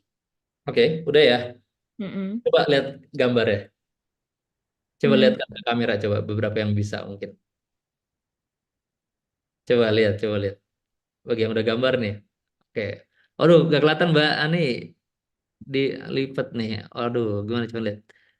Oke, oke. Oke, Ya, iya, kelihatan nggak oke, ya? sip. Eh, Iya. mulai sedikit kelihatan. Oke, oke, menarik nih. Ini menarik nih. Saya tunjukin gambarnya. Ini dia gambarnya. Siapa yang sama? Nggak ada yang sama. Gak ada yang Kayaknya. sama. Oke, ini menarik. Artinya apa? Artinya adalah ide itu terkadang ketika kita menceritakan ke orang tuh kayak dianggap remeh. Karena hanya sebuah cerita. Kita tidak bisa memvisualisasikan. Yang saya lakukan barusan saya adalah menceritakan ide. Tapi yang ditangkap orang apa? Ternyata berbeda. Ide yang luar biasa kita pikirkan ternyata berbeda hasilnya. Apa yang dipikirin sama orang. Artinya apa? Ide bisnis itu harus divisualisasikan. Harus kita gambarkan. Coba saya gambarkan dari awal kayak gini. Pasti semua orang pasti bisa ngikutin. Semua orang ngerti maksudnya. Semua orang paham apa yang saya maksud. Ide-ide yang saya ceritakan. Artinya sangat penting ketika kita punya ide bisnis itu kita visualisasikan. Dengan apa? Dengan yang namanya tadi toolsnya tadi ya. Nah, ini dengan namanya value proposition canvas. Tapi ini sendiri nggak cukup sebenarnya. Makanya nanti berhubung ke model bisnisnya. Tapi ini udah bagian expertnya. Kita sekarang ke sini dulu. Hmm. Artinya ketika kita bilang ke misalnya kita pengen bikin rumah ke tukang, saya pengen rumahnya kayak gini, kayak gini, kayak gini, kayak gini, kayak gini. Bisa aja yang ditangkap sama tukangnya beda. Terus hasilnya nggak sesuai. Artinya apa? Kita kan butuh ininya kan, maksudnya arsitekturnya. Ini mau kayak gimana gambarannya? Yang benar kayak gimana? Harus kita gambarkan. Nah, value proposition canvas itu seperti itu. Artinya kita memberikan gambaran terkait ide kita. Gitu. Dengan apa? Ini toolsnya yang namanya value proposition canvas. Gitu ya. Ya. Oke, thank you nih yang udah ikut serta tadi buat gambar. Ternyata banyak yang nggak sesuai karena saya sendiri pernah coba dan saya sendiri nggak sesuai. Oke, nah saya sedikit menjelaskan terkait masuk ke toolsnya nih sekarang nih. Ini menarik nih. Nah, eh, dari tools ini sebenarnya kan ada dua apa ya? Ada dua bentuk ya. Ada yang lingkaran, ada yang persegi gitu. Di mana yang lingkaran ini kita yang gambar orang ini kita berusaha untuk memahami apa yang menjadi permasalahan orang-orang gitu. Dan ini harus kita coba minimal paling ya 20 sampai 30 orang. Gitu. Tergantung kita mau di mana nih, di komplek kah? Kalau seandainya mau satu Jakarta, oh berarti kan harus banyak nih kita cari tahunya. Ya kan apa yang menjadi keresahan mereka, apa yang ingin mereka penuhi dan lain sebagainya. Terus dari setelah nanti pertama kita memahami masalah, baru kita menciptakan solusinya. Gitu. Nah, dari solusi ini yang akan mulai menjawab kayak misalnya dari di bagian ini akan apakah kita memperhatikan kemudahan yang dicari oleh pelanggan gitu. Kemudian apakah kita menjawab kesulitan utama dari si pelanggan itu yang harus kita cari. Jadi masalah utamanya dan juga yang ingin mereka peroleh. Nah, ini yang bagian customernya, customer jobs to be done-nya. Jadi kalau customer jobs ini saya bacain satu-satu ya biar gampang dimengerti. Apa yang pelanggan coba selesaikan dalam pekerjaan mereka dan dalam kehidupan mereka. Seperti yang diungkapkan dengan kata-kata mereka sendiri. Gitu. Mereka maunya apa sih? Oke, kita ambil contoh misalnya Gojek. Eh, saya pengen apa namanya kayak kalau pergi ke suatu tempat tuh bisa dengan gampang gitu, benar-benar dari depan rumah langsung ke kantor, nggak harus jalan dulu berapa meter ketemu Gojek ketemu ojek habis itu naik angkot dan lain sebagainya pengen ada kemudahan kayak gitu. Nah, apa yang menjadi pengen mereka ya kalau pengen mereka adalah ya banyak duit yang harus dikeluarin ya kan terus capek jalan panas-panasan tujuannya apa tujuannya pengen pergi ke kantor dengan mudah dengan murah dan dengan simpel gitu itu yang pengen mereka peroleh istilahnya apa keuntungan yang pengen mereka peroleh adalah tadi ya gimana caranya bisa pergi ke kantor dengan cepat ketika keluar rumah langsung ada yang nganterin sampai ke kantor gitu deskripsikan hasil yang ingin dicapai pelanggan atau manfaat yang ingin mereka cari kalau ini kan deskripsikan hasil yang buruk atau resiko atau hambatan terkait pekerjaan dari si pelanggan tersebut. Nah, ini adalah solusi yang coba diciptakan. Nah, Gain Creators ini adalah menjawab apa yang ingin mereka peroleh gitu. Kemudian pains-nya ini yang harus kita jawab. Pain relievers ini deskripsikan dengan tepat bagaimana produk dan layanan Anda bisa meredakan rasa sakit atau keluh kesah mereka secara spesifik gitu atas apa yang udah mereka ungkapkan. Nah, setelah kita menjawab ini baru kita mendefinisikan produknya. Nah, dari apa yang ingin mereka peroleh, istilahnya manfaat yang ingin mereka peroleh, dan keluhan-keluhan yang pengen mereka atasi, produk apa nih yang bakal sesuai nantinya secara fungsi, secara sosialnya, secara emosionalnya, itu akan membantu dan juga memenuhi kebutuhan dasar dari mereka. Ya, ini masih teoritis ya, ntar saya kasih apa namanya beberapa contohnya. Oke, kita next dulu, biar lebih kebayang lagi. Nah, ini adalah salah satu contoh yang pernah saya pelajari itu ketika pandemi COVID-19 ya, itu pas lagi pandemi, di mana orang-orang tuh pengen jalan-jalan, tapi masalahnya mereka terbatas gitu. Nah, ini kita lihat ya, kita mulai isi dari sini dulu. Mereka pengen apa? Mereka pengen mengunjungi museum di luar negeri dengan aman serta membantu industri pariwisata tanpa harus meninggalkan rumah. Apa yang menjadi pain mereka?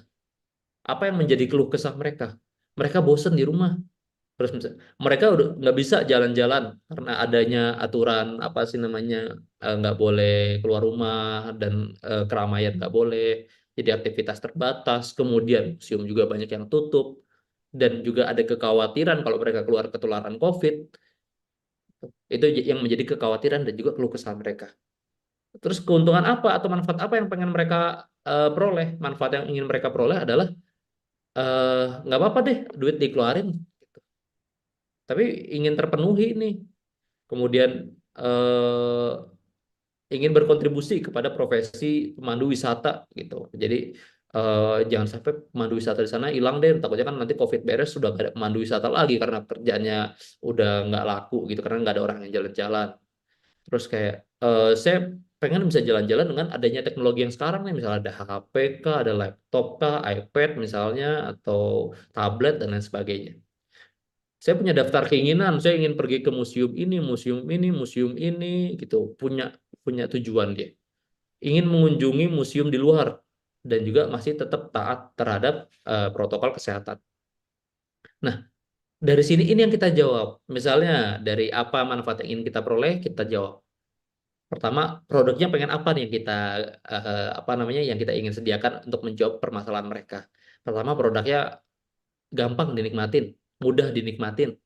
Kemudian harganya terjangkau, aman dari COVID, dan juga keinginan mereka tercapai. Ini produk yang ingin kita buat nih, biar menjawab manfaat yang ingin mereka peroleh. Kemudian pain relievers atau istilahnya apa ya, pengobat rasa sakitnya lah ya, atau keluh kesahnya gitu. Adalah pilihan untuk tur pribadi atau tur gratis gitu ya. Jadi mereka bisa tur nih secara pribadi dan nggak harus khawatir dengan protokol kesehatan yang awalnya mereka kan kayak aduh takut nih istilahnya dengan keselamatan mereka. Dan mereka ternyata dari produk ini mereka bisa mengunjungi museum saat ada apa namanya ya aturan tadi gitu. Dan dari kegiatan ini bisa menghibur dan tidak membosankan. Lalu dari hasil ini baru kita buat produknya. Produknya itu menggunakan internet, tur eksklusif berbayar, ya kan? Bisa atau yang gratis di YouTube, ya kan? Aman dari COVID, kenyamanan di rumah dan masih bisa bertemu dengan orang luar. Itu apa? Adalah tur virtual.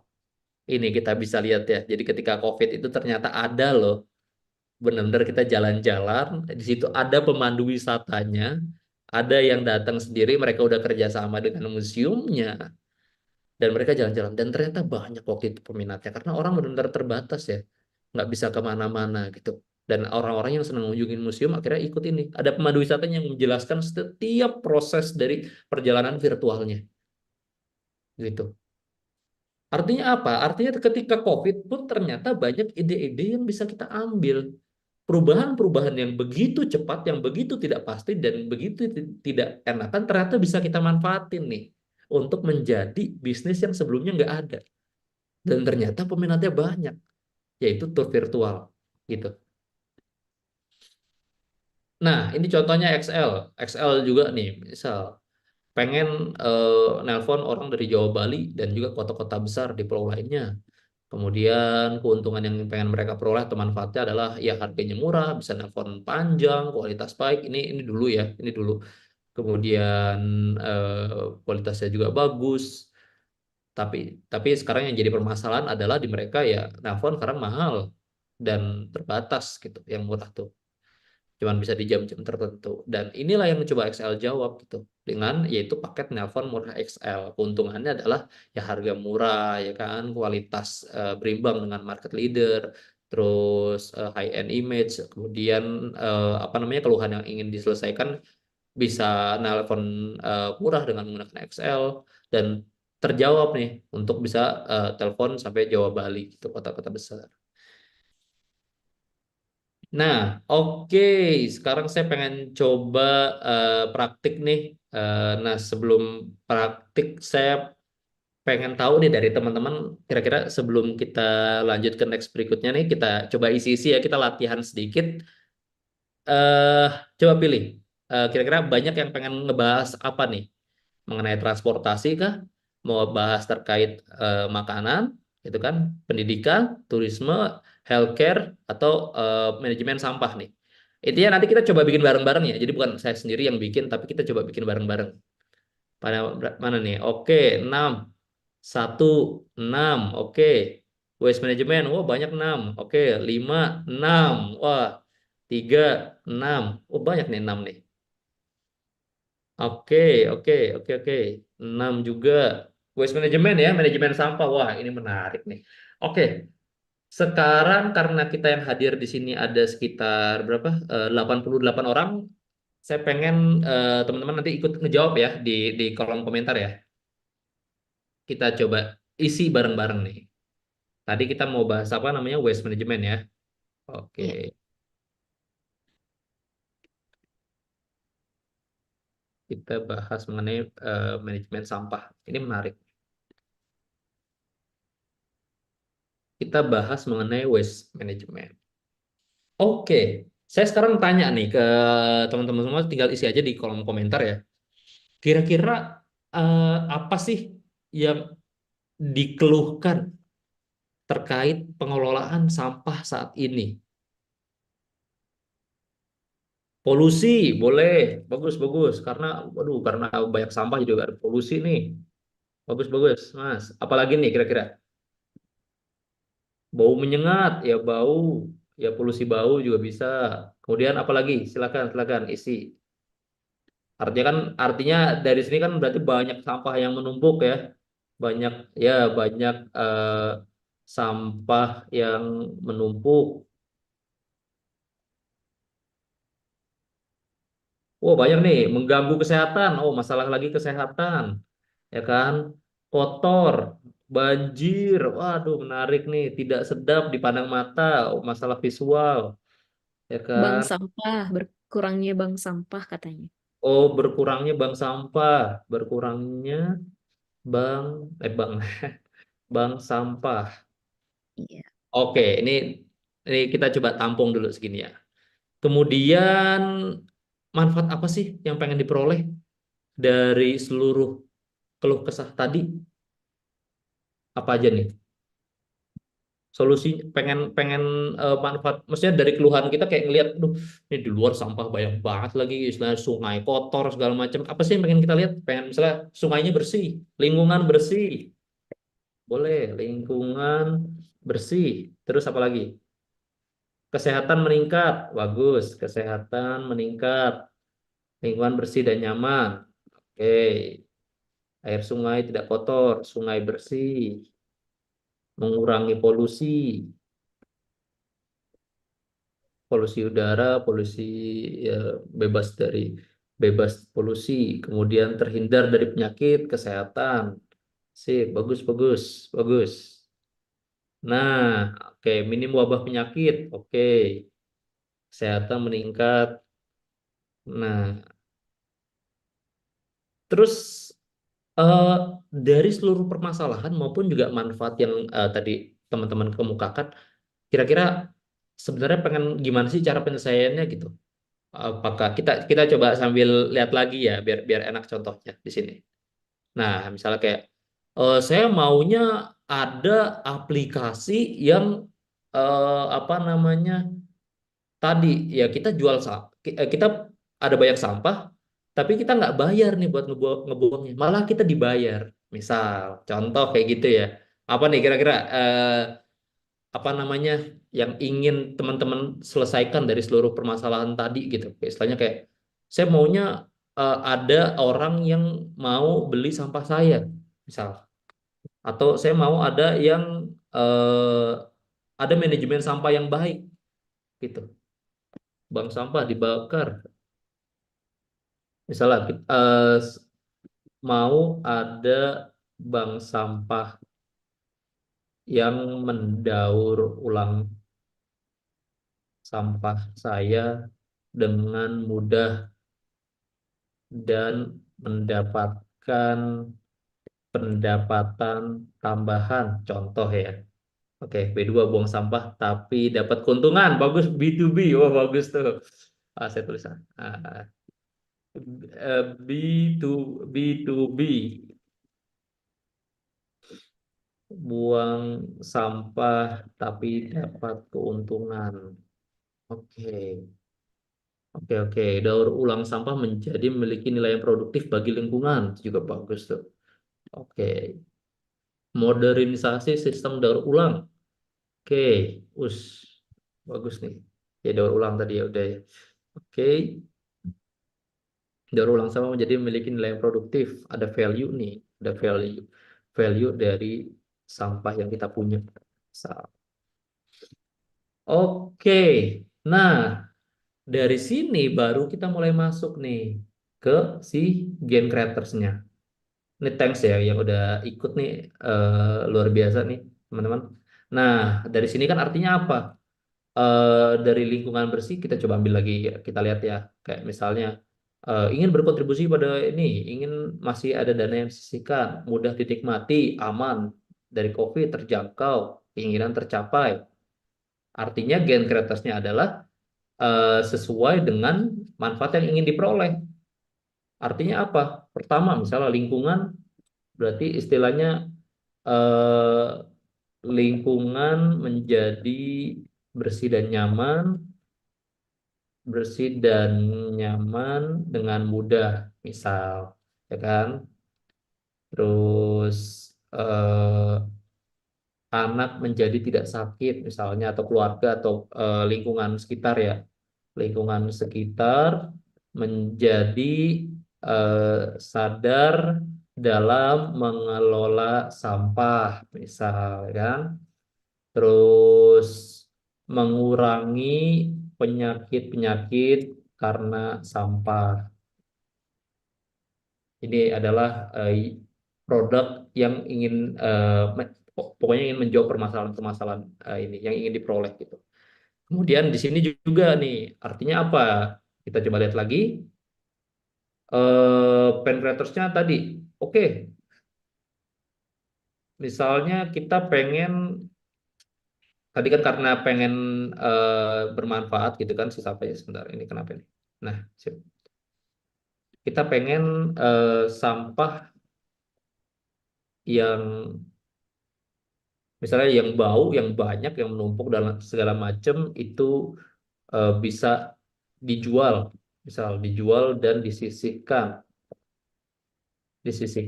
dengan baik dan mudah, misal.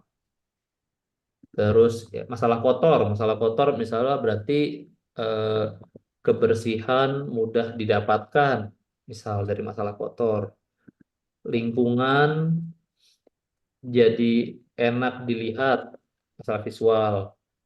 Terus masalah berkurangnya bank sampah, akses terhadap bank sampah semakin luas dan mudah.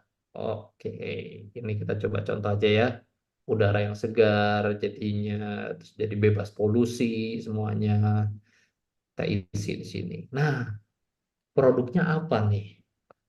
Kira-kira ada ide nggak nih? Kira-kira dari seluruh permasalahan dan juga manfaat-manfaat yang ingin kita peroleh dan kita pengennya ada nih bank sampah yang ngedaur ulang sampah saya dengan mudah dan mendapatkan tambahan gitu. Mesin kah? Oke. Oke, nggak apa-apa, saya tulis dulu mesin ya. Misalnya mesin. Mesinnya di masing-masing rumah kah atau gimana nih? Mesin yang ramah lingkungan untuk ngedaur ulang sampah boleh. Mesin yang ramah lingkungan untuk daur ulang sampah. Oke, apalagi nih? Kira-kira idenya nih, ide produknya apa nih? Aplikasi kah? Oh, bisa gitu misalnya. Atau pengen ada jasa yang menyediakan tadi ketika kita punya sampah, kita tinggal telepon aja nih, istilahnya, atau tinggal di aplikasinya tinggal bilang, saya ada sampah ini, gitu. Misal bersihinaja.com. Oh, langsung nama brandnya bersihinaja.com. Boleh, nggak apa-apa. Bersihinaja.com. Teknologi sampah menjadi energi listrik. Waduh, teknologi sampah menjadi energi listrik. Oke, PLTSA. Oke, bangkit listrik tenaga apa itu? Sampah. PLTS. Oh ya, misalnya PLTSA. Oke, apalagi?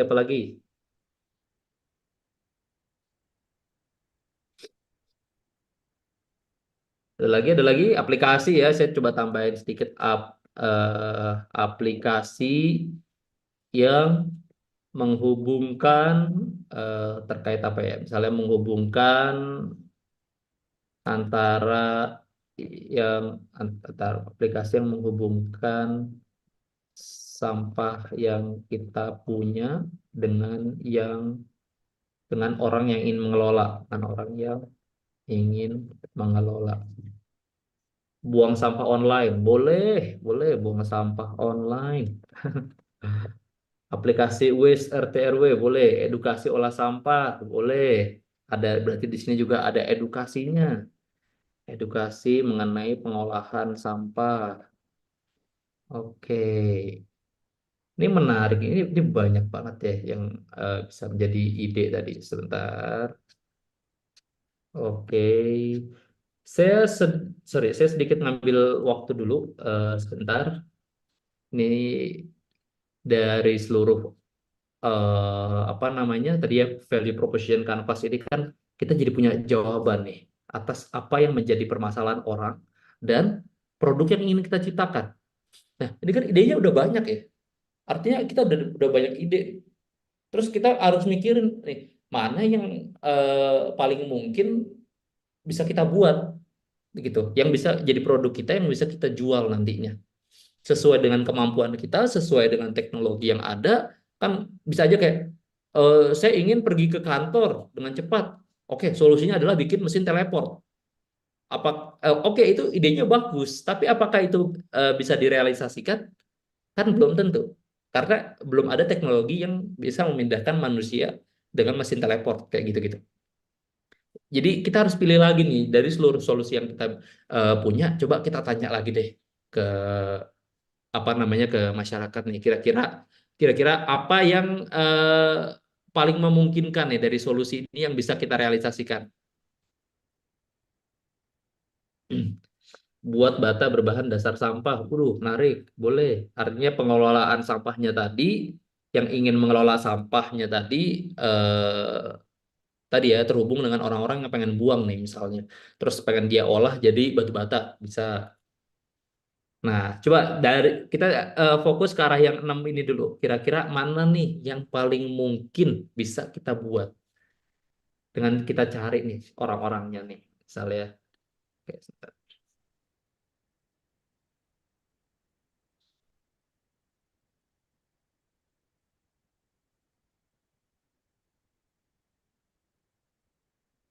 Oke, sebentar. 1 dan 6, oke. 2 dan 6, edukasi pengolahan sampah. Oke, 6, 6, oke. 1 dan 5, oke. 5, buang sampah online. Oke, oke, oke. Aplikasi bersihinaja.com. Oke, ada yang nomor 3. Oke, setelah udah milih tadi, sekarang coba pikirin kira-kira mana yang bisa mendatangkan revenue atau pendapatan, mendapatkan penghasilan dari produk kita nih. Orang pasti mau beli nih. Ini orang pasti eh, dengan kita menyediakan apa namanya produk ini, orang pasti mau bayar. Oke, ada yang job apps nomor 4. Kemudian ada lagi kira-kira.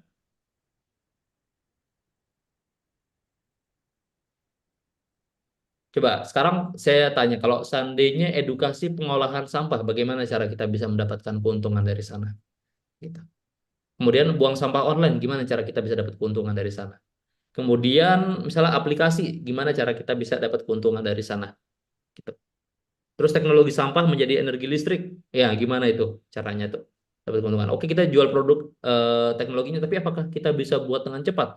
Wah, itu butuh riset panjang, butuh biaya. Aduh, kayaknya oh, untungnya baru bisa dapat 2 tahun lagi deh, misalnya, ya kan? Terus mesin yang ramah lingkungan untuk daur ulang sampah. Wah, ini kita harus riset nih, kita harus bikin mesinnya segala macam.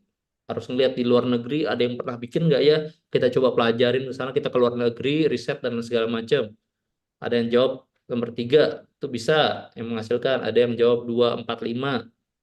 Oh, 2, 4, 5 itu berarti bersihin aja. Oh, yang online ya, yang apps biogas plan. Oke, boleh. Oke, ini menarik banget. Dan sejujurnya terkait pembahasan mengenai daur ulang sampah atau waste management tadi, itu me- menjadi salah satu project yang pernah saya lakukan ya ketika ikut kelas design thinking. Saya coba izin sedikit menunjukkan terkait contoh prototipenya. Ini adalah saya sendiri. Bentar ya, sebentar.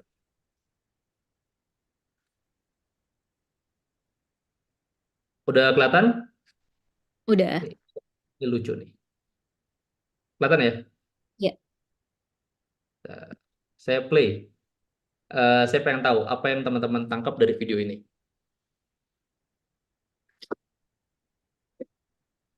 Terkadang kita tidak sadar terhadap sesuatu yang sering diabaikan.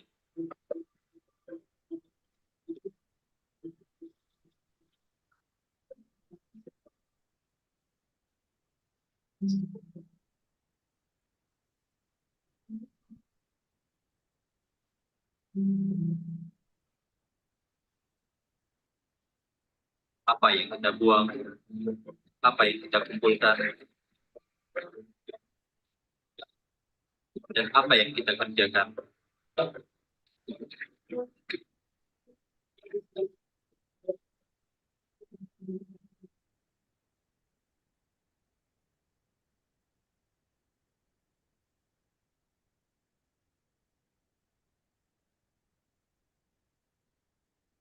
Itu semua merupakan hal yang dibutuhkan bersama.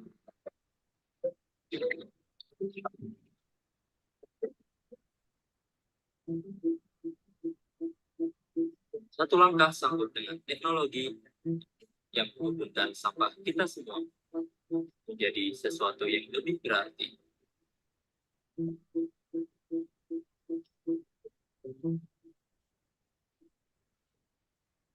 Sampaikan sampah ke dia yang membutuhkan dengan Oke, gimana nih? Kira-kira apa yang ditangkap dari prototipe video prototipenya ini nih mengenai daur ulang sampah tadi itu waste management. Suaranya ada kan ya? Aman Ada. kan ya? Oke. Aman. Gimana? Silakan coba di kolom komentar nih. Apa yang ditangkap nih dari video barusan? Atau mau di setel lagi? Boleh, satu kali lagi deh. Boleh ya, kita setel lagi ya. Putus-putus kak? Aduh, mohon maaf nih. Ulang kak? Oke, siap. Siap ya, kita ulang ya.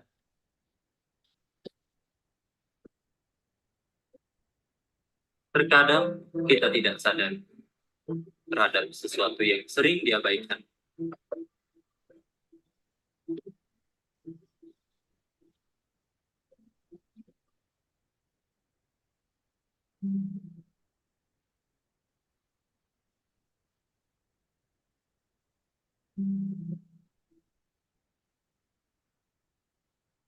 Apa yang kita buang, apa yang kita kumpulkan, dan apa yang kita kerjakan.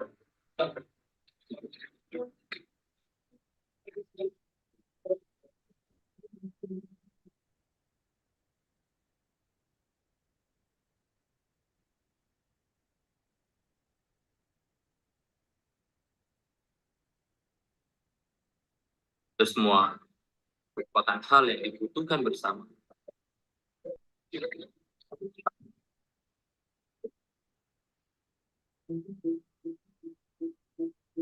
Satu langkah sambut dengan teknologi yang menguntungkan sampah kita semua menjadi sesuatu yang lebih berarti.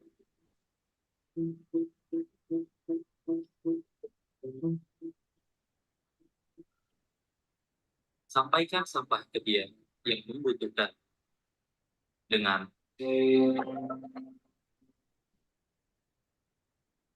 Oke. Oke, ini menarik nih. Jadi sebenarnya itu pemerannya saya semua ya, tapi seolah-olah itu tiga orang yang berbeda gitu kan.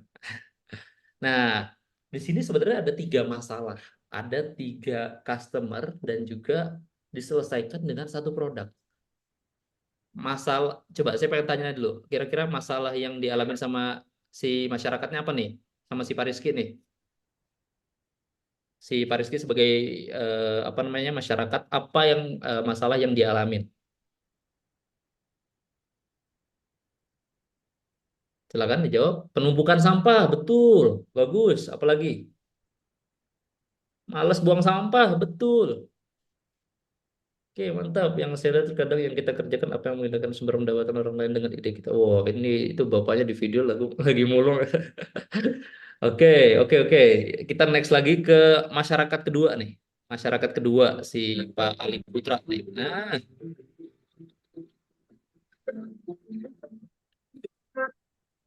dan apa yang menjadi permasalahannya dia kira-kira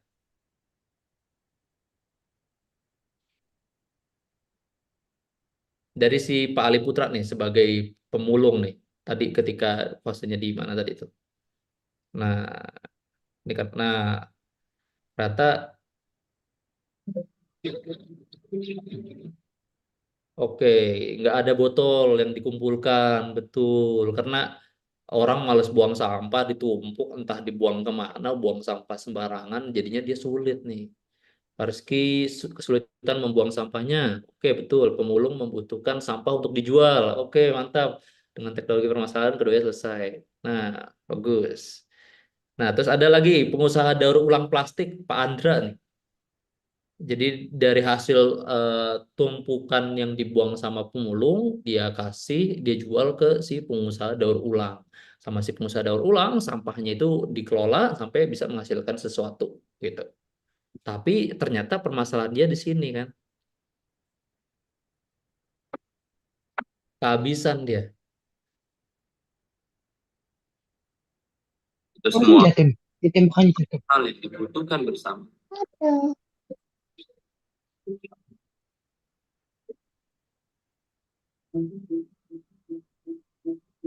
Satu langkah sambut dengan teknologi yang memudahkan sampah kita semua menjadi wah, iya, sesuatu yang sulit cari pasokan sampah.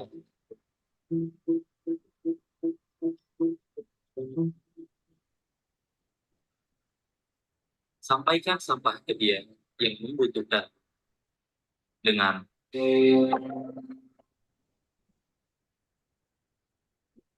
oke, jadi di sana ternyata memang inovasi yang kita lakukan itu adalah membuat sebuah produk yaitu aplikasi yang menghubungkan mereka semua gitu.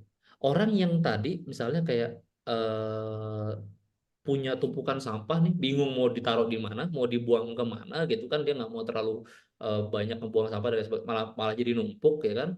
Sedangkan ada orang yang malah nyari nih, nyari sampahnya biar bisa dia kiloin buat dapat penghasilan di dia gitu. Kemudian ada pengusaha yang butuh juga dihubungkan dengan yang namanya aplikasi sampai dia gitu. Jadi si yang penumpuknya tadi dia bisa ngejual sampahnya ya kan. Ketika dia jual ada orang yang mau beli terus dia dapat keuntungan gitu. Malah dapat untung dari sampah yang dia tumpuk sendiri gitu.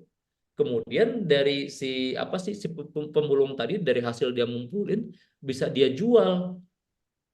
Dia bisa ngambil misalnya kayak oke, aku mau jual sampah nih. Nanti terus siapa yang ngambil? Yang ngambil si pemulung. Oh, di sini nih. Di sini ada nih yang mau buang sampah ini nih. Ya udah saya samperin.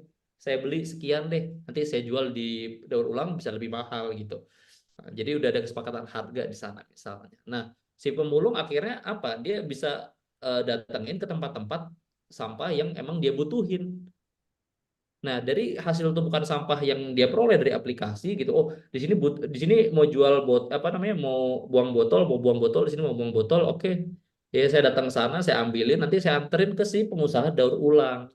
Nah, daur ulangnya juga butuh. Nah, disitulah proses terjadinya keuntungan gitu. Artinya revenue-nya dapat dari mana? Dari hasil tadi penjualan si sampahnya dan si pendaur ulangnya tadi si pengusahanya dia bisa nggak kehabisan pasokan gitu, pasokan sampahnya begitu. Jadi memang dari apa namanya tadi value proposition canvas kita bisa ngebuat sampai ke arah sana. Kita bisa sampai ngebuat prototipe-nya. Nah, saya balik lagi ke slide, mana slide-nya? Nah, ini dia. Artinya yang tadi saya lakukan itu adalah contoh yang nomor 2, 4, sama 5 ya. Artinya ini bukan artinya itu adalah solusi satu-satunya, enggak gitu. Nomor 1 juga bisa gitu, nomor 6 juga bisa. Tapi itu tadi contoh yang pernah saya bikin dan kebetulan kita lagi bahas terkait waste management ya atau manajemen pengelola sampah. Oke, dari situ sebenarnya kita udah habis nih. Kita langsung lanjut aja deh ke sesi tanya jawab nih dari teman-teman. Kira-kira ada yang pengen ditanyain dulu nggak nih terkait apa namanya materi design thinking. Ini kita bisnis modal kanvas kita nggak bisa masuk ya. Oke, oke, oke. Yang harusnya kita membahas dua materi ini, teman-teman semuanya, bisnis model canvas dan juga design thinking. Karena waktu yang agak terbatas, jadinya hanya bisa design thinking ya. Ya. Mungkin bisnis model kanvasnya bisa di lain kali, jadi pantengin terus aja di edunitas.com atau di Edunitas Expert Class. Teman-teman bisa mendapatkan informasi lengkapnya di sana, kapan ada lagi webinar yang melanjutkan sesi ini. Nah, untuk malam hari ini, saya mau mengucapkan dulu sebelum pindah ke sesi tanya jawab ya. Terima kasih kepada Mas Rizky yang sudah dengan gamblangnya menjelaskan terkait hal-hal penting dan krusial atau fundamental dalam pembangunan bisnis atau mewujudkan ide dalam bentuk yang nyata melalui perbaikan design thinkingnya dulu. Nah, teman-teman pasti banyak yang apa ya penasaran terkait hal-hal dasar-dasar seperti itu. Jadi kita mari membuka sesi tanya jawab. Adakah yang ingin mau bertanya? Adakah yang ingin bertanya? Silakan bisa raise hand atau tulis di kolom chat teman-teman.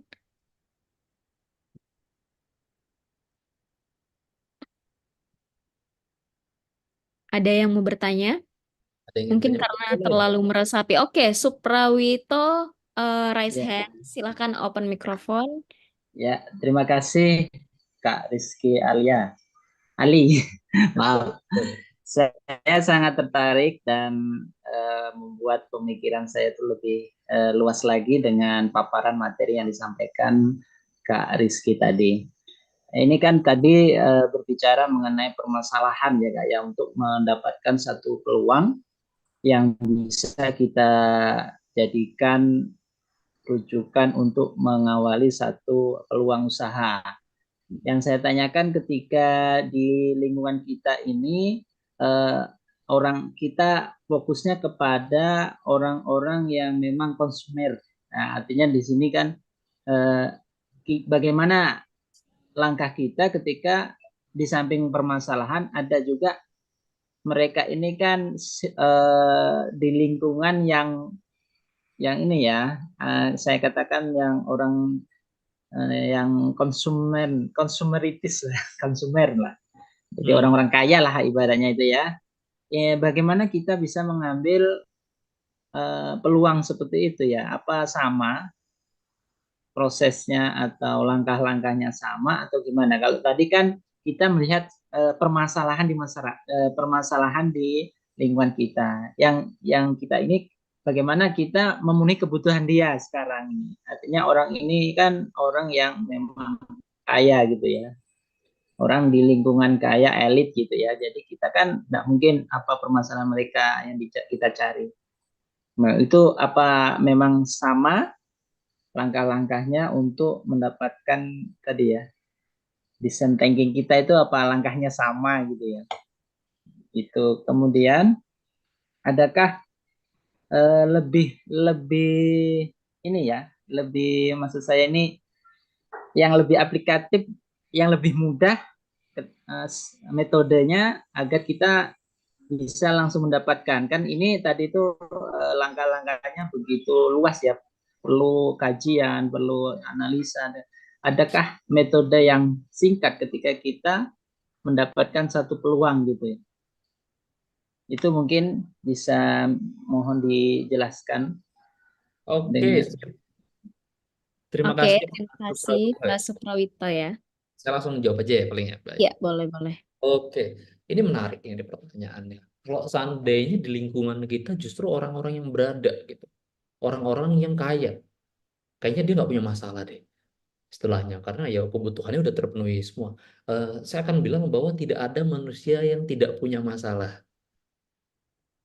Artinya semua manusia itu pasti punya masalah, siapapun itu, bagaimana kondisi ekonominya atau bahkan kondisi lainnya. Tahu nggak penyakit orang yang berada itu apa? Sebenarnya mental kadang-kadang. Penyakit mentalnya atau istilahnya karena dia terlalu sibuk, dia terlalu nggak bisa kontrol dirinya, dia nggak punya waktu liburan dan lain sebagainya. Terus gimana caranya kita bisa mengidentifikasi permasalahan mereka? Ini menarik karena kalau seandainya kita tanya, Mas ada masalah nggak? Kayaknya susah deh. Kalau seandainya kita tiba-tiba nanya ya ke orang-orang yang berada tadi kayak Mas ada masalah nggak? Susah. Mau nggak mau memang kita harus mengobserv dulu, kita harus observasi dulu, kita lihat kesehariannya. Ini saya ingat jadi cerita di teman saya ya, dia punya toko retail gitu. Dia menerapkan design thinkingnya adalah dengan cara seperti ini. Jadi dia pengen tahu nih konsumennya sukanya produk apa aja dengan cara dia pasang CCTV. Dia pasang CCTV di tokonya dan setiap hari dia liatin setiap pergerakan orang yang datang ke toko dia liatin. Lamanya di mana sih? Dia biasanya posisi berdirinya, dia ngeliatin apa sih? Di situ berapa lama? Dia catat semuanya. Dia liatin satu-satu kayak ini. Oh ternyata orang banyak tertarik ke produk yang ini ya. Oh ternyata dia banyak tertarik gabungin produk-produk yang ini ya. Dan dari situ itulah sebuah permasalahan yang bisa kita atasi. Artinya apa? Oh berarti produk ini bisa kita pasangin nih. Misalnya ada buku dia ada orang yang selalu beli buku A sama buku C gitu. Ini buku A sama buku C selalu kejual bareng nih. Ini saya lihat orang suka ngeliatin buku A sama buku A terus nih. Artinya apa? Posisinya dia pindahin di depan. Terus kemudian ketika dia melakukan pemasaran, dia akan mempromosikan si buku itu yang dia jual di tokonya dia. Itu juga salah satu bentuk design thinking gitu untuk mempermudah proses penjualannya. Hmm. Terus lalu bagaimana cara untuk mengetahui permasalahan-permasalahan mereka? Memang harus dilihat gitu. Memang kita harus kadang-kadang mungkin misalnya oh ini orang kadang-kadang suka keluar, dia beli makanan kadang-kadang atau enggak beli misalnya Gojek gitu kan, beli Gojek beli makanan apa, dia sukanya oh dia saya lihat kayaknya suka beli bakso, tapi saya cek di sini di tempat ini baksonya jauh nih. Ah, saya coba deh jualan bakso. Oh, ternyata dia suka beli yang merek ini. Akhirnya kita riset ke tempat bakso yang dia suka. Oke, oh rasanya kayak gini ya. Oke deh, saya bikin bakso yang di dekat situ dengan rasa yang hampir sama. Terus saya jual di Gojek. Artinya apa? Kita berhasil ngerebut peluang di sana. Yang awalnya dia beli baksonya jauh, ya kan? Akhirnya dia bisa beli yang lebih dekat, gitu. Dan kita dapat pasar di sana. Dan kita jangan ngelihat satu konsumen doang, tapi kita juga harus ngelihat banyak orang di sana, gitu. Oh dia ini bakso ini nasi goreng ini bakso ini bakwan ini bakso misalnya terus ini apa makanan lain sebagainya ternyata banyak bakso nah itu ya bakso yang kita manfaatin artinya mau nggak mau kita juga harus terus-terusan mempelajari sifat-sifat konsumen kita calon konsumen kita harus melihat terus pertanyaan berikutnya lalu bagaimana nih yang bisa aplikatif nah yang barusan saya ceritakan itu sebenarnya itu contoh aplikatifnya jadi mau nggak mau kita memang harus menumbuhkan tadi ya empati. Kuncinya di situ, empati, mengetahui apa yang diinginkan orang-orang yang ada di sekitar kita. Gitu. Ini saya coba balik lagi slide-nya ke. Nah, ini dia. Jadi memang tadi kita harus empati dulu nih di lingkungan kita biasanya ngapain, mereka beli apa. Kita benar-benar melihat setiap pergerakan orang-orang, misalnya atau teman-teman kita di sekitar kita, mereka biasanya suka beli apa, mereka senangnya apa, mereka kalau cerita kita ajak ngobrol gitu kan, kita ajak ngobrol cerita-cerita, kita nemu kayak oh kayaknya permasalahannya ke sini deh. Terus kita nanya ke orang lain, oh permasalahannya ke sini. Kita tanya ke pedagang-pedagang, oh masalahnya di sini. Nah, dari berbagai macam kompleksitas tadi, ya kan, mau nggak mau memang tadi kita harus bisa, nah ini menerima kompleksitas gitu. Dan tadi memang kita harus menghargai prosesnya. Kalau seandainya kita mau bikin cepat, runtuhnya juga bisa cepat. Masalahnya kan di situ. Karena ya tadi ya untuk membuat bisnis memang kita harus cepat-cepat mulai. Ya kita mulai aja dulu. Setelah kita mulai, ya kita harus tahu nih reaksi orang-orang yang membeli produk kita. Bahkan kita harus tanyain, misalnya kita bikin paling gampang memang makanan ya kita, misalnya makanan lah. Kita bikin produk tadi ya, makanan bakso, gitu. Kita pengen jual. Oke, yaudah kita kasih aja ke orang gitu kan. Coba dong, tolong isi review. Aduh, saya capek nih, saya kasih bonus deh gitu. Nih, misalnya kita kasih bonus biar dia mau ngisi apa namanya menceritakan tentang rasanya, suasana di warungnya atau lain sebagainya gitu. Dari seluruh masukan-masukan dan permasalahan yang ingin mereka dapetin dan masalah yang pengen mereka jawab, disitulah peluang kita untuk ngebangun bisnis atau mengembangkan bisnis kita yang ada, gitu.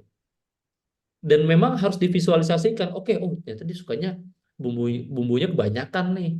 Itu juga salah satu proses design thinking gitu. Jadi jangan sampai kita bikin bakso, udah kita jual, udah serah yang mau beli ya terserah, yang nggak mau juga terserah gitu loh. Kalau lu nggak suka makanan gue ya udah terserah gitu. Tapi kan kalau seperti itu kita jadi tidak mendapatkan pembelajaran karena yang membeli produk kita kan ya konsumen. Artinya kita harus menyediakan apa yang mereka mau. Nah, mau nggak mau memang kita harus menanyakan gitu. Lagi ada yang beli makan mas kurang apa nih makanannya gitu. Kira-kira gimana nih enaknya enaknya ditambah apa ya gitu.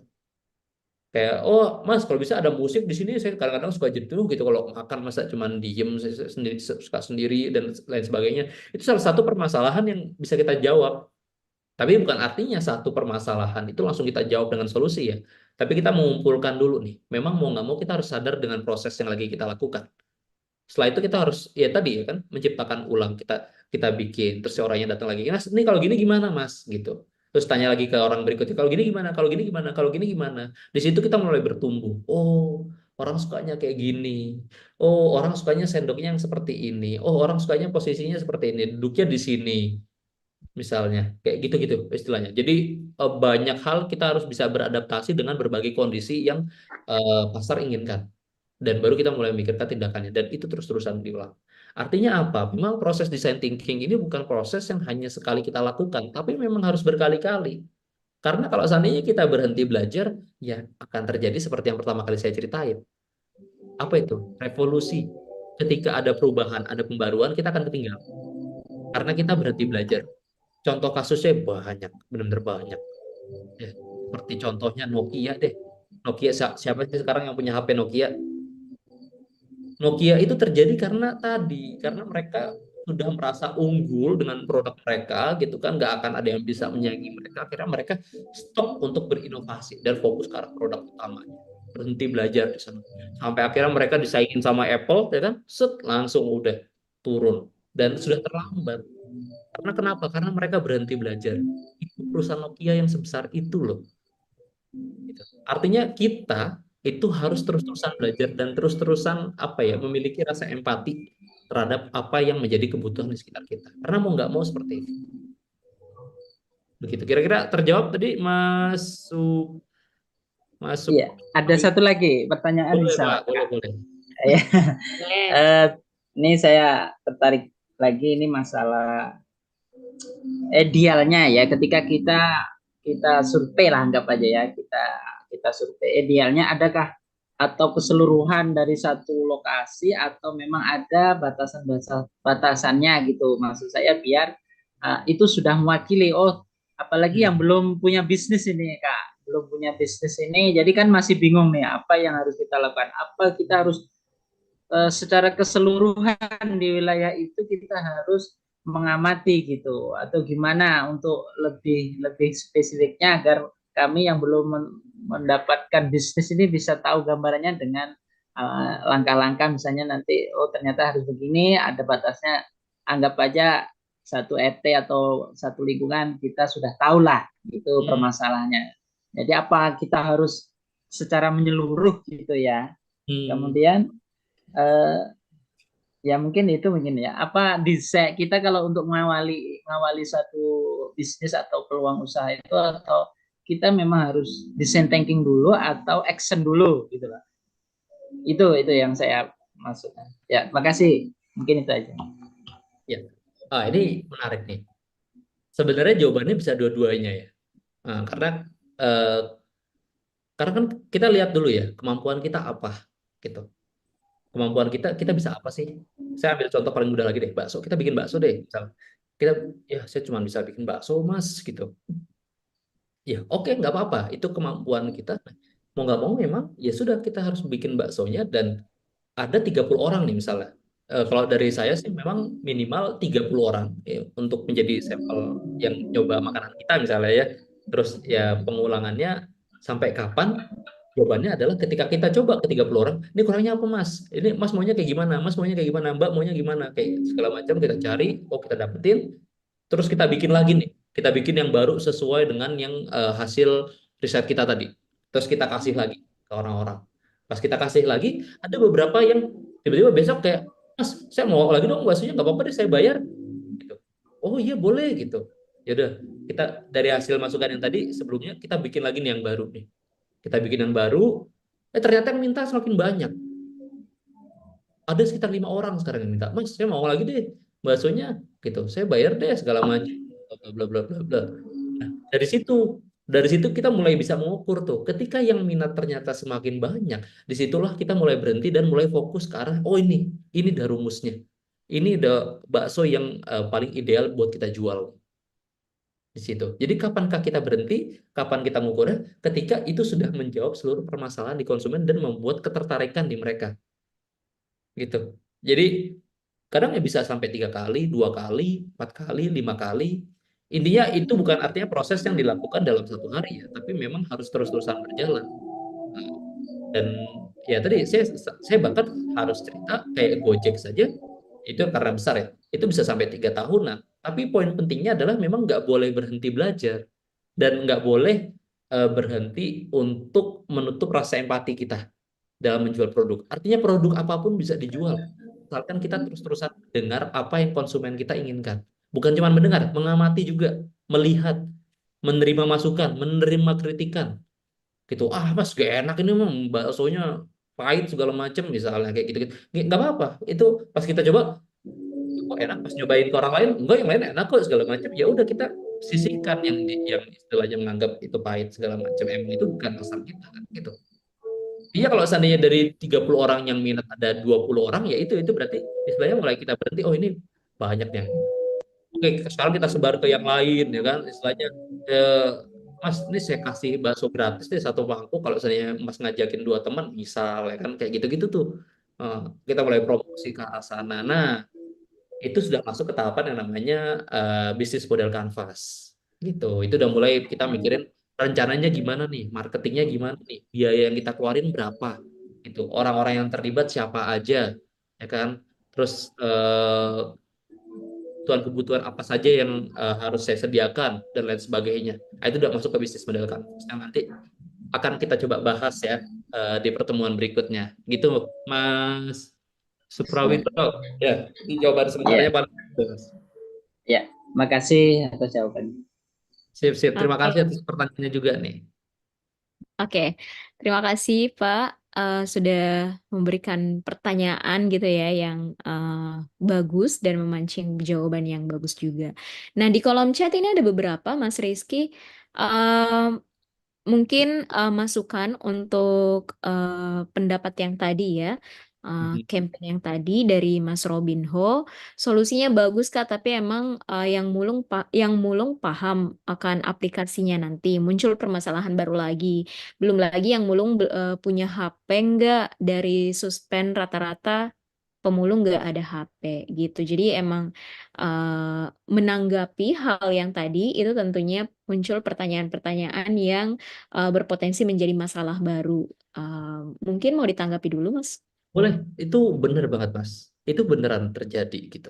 Artinya apa? Itu masalah baru kan? Itu masalah baru yang bisa kita jawab nih. Nah, itu yang harus kita tanyain nanti ke pemulung-pemulung.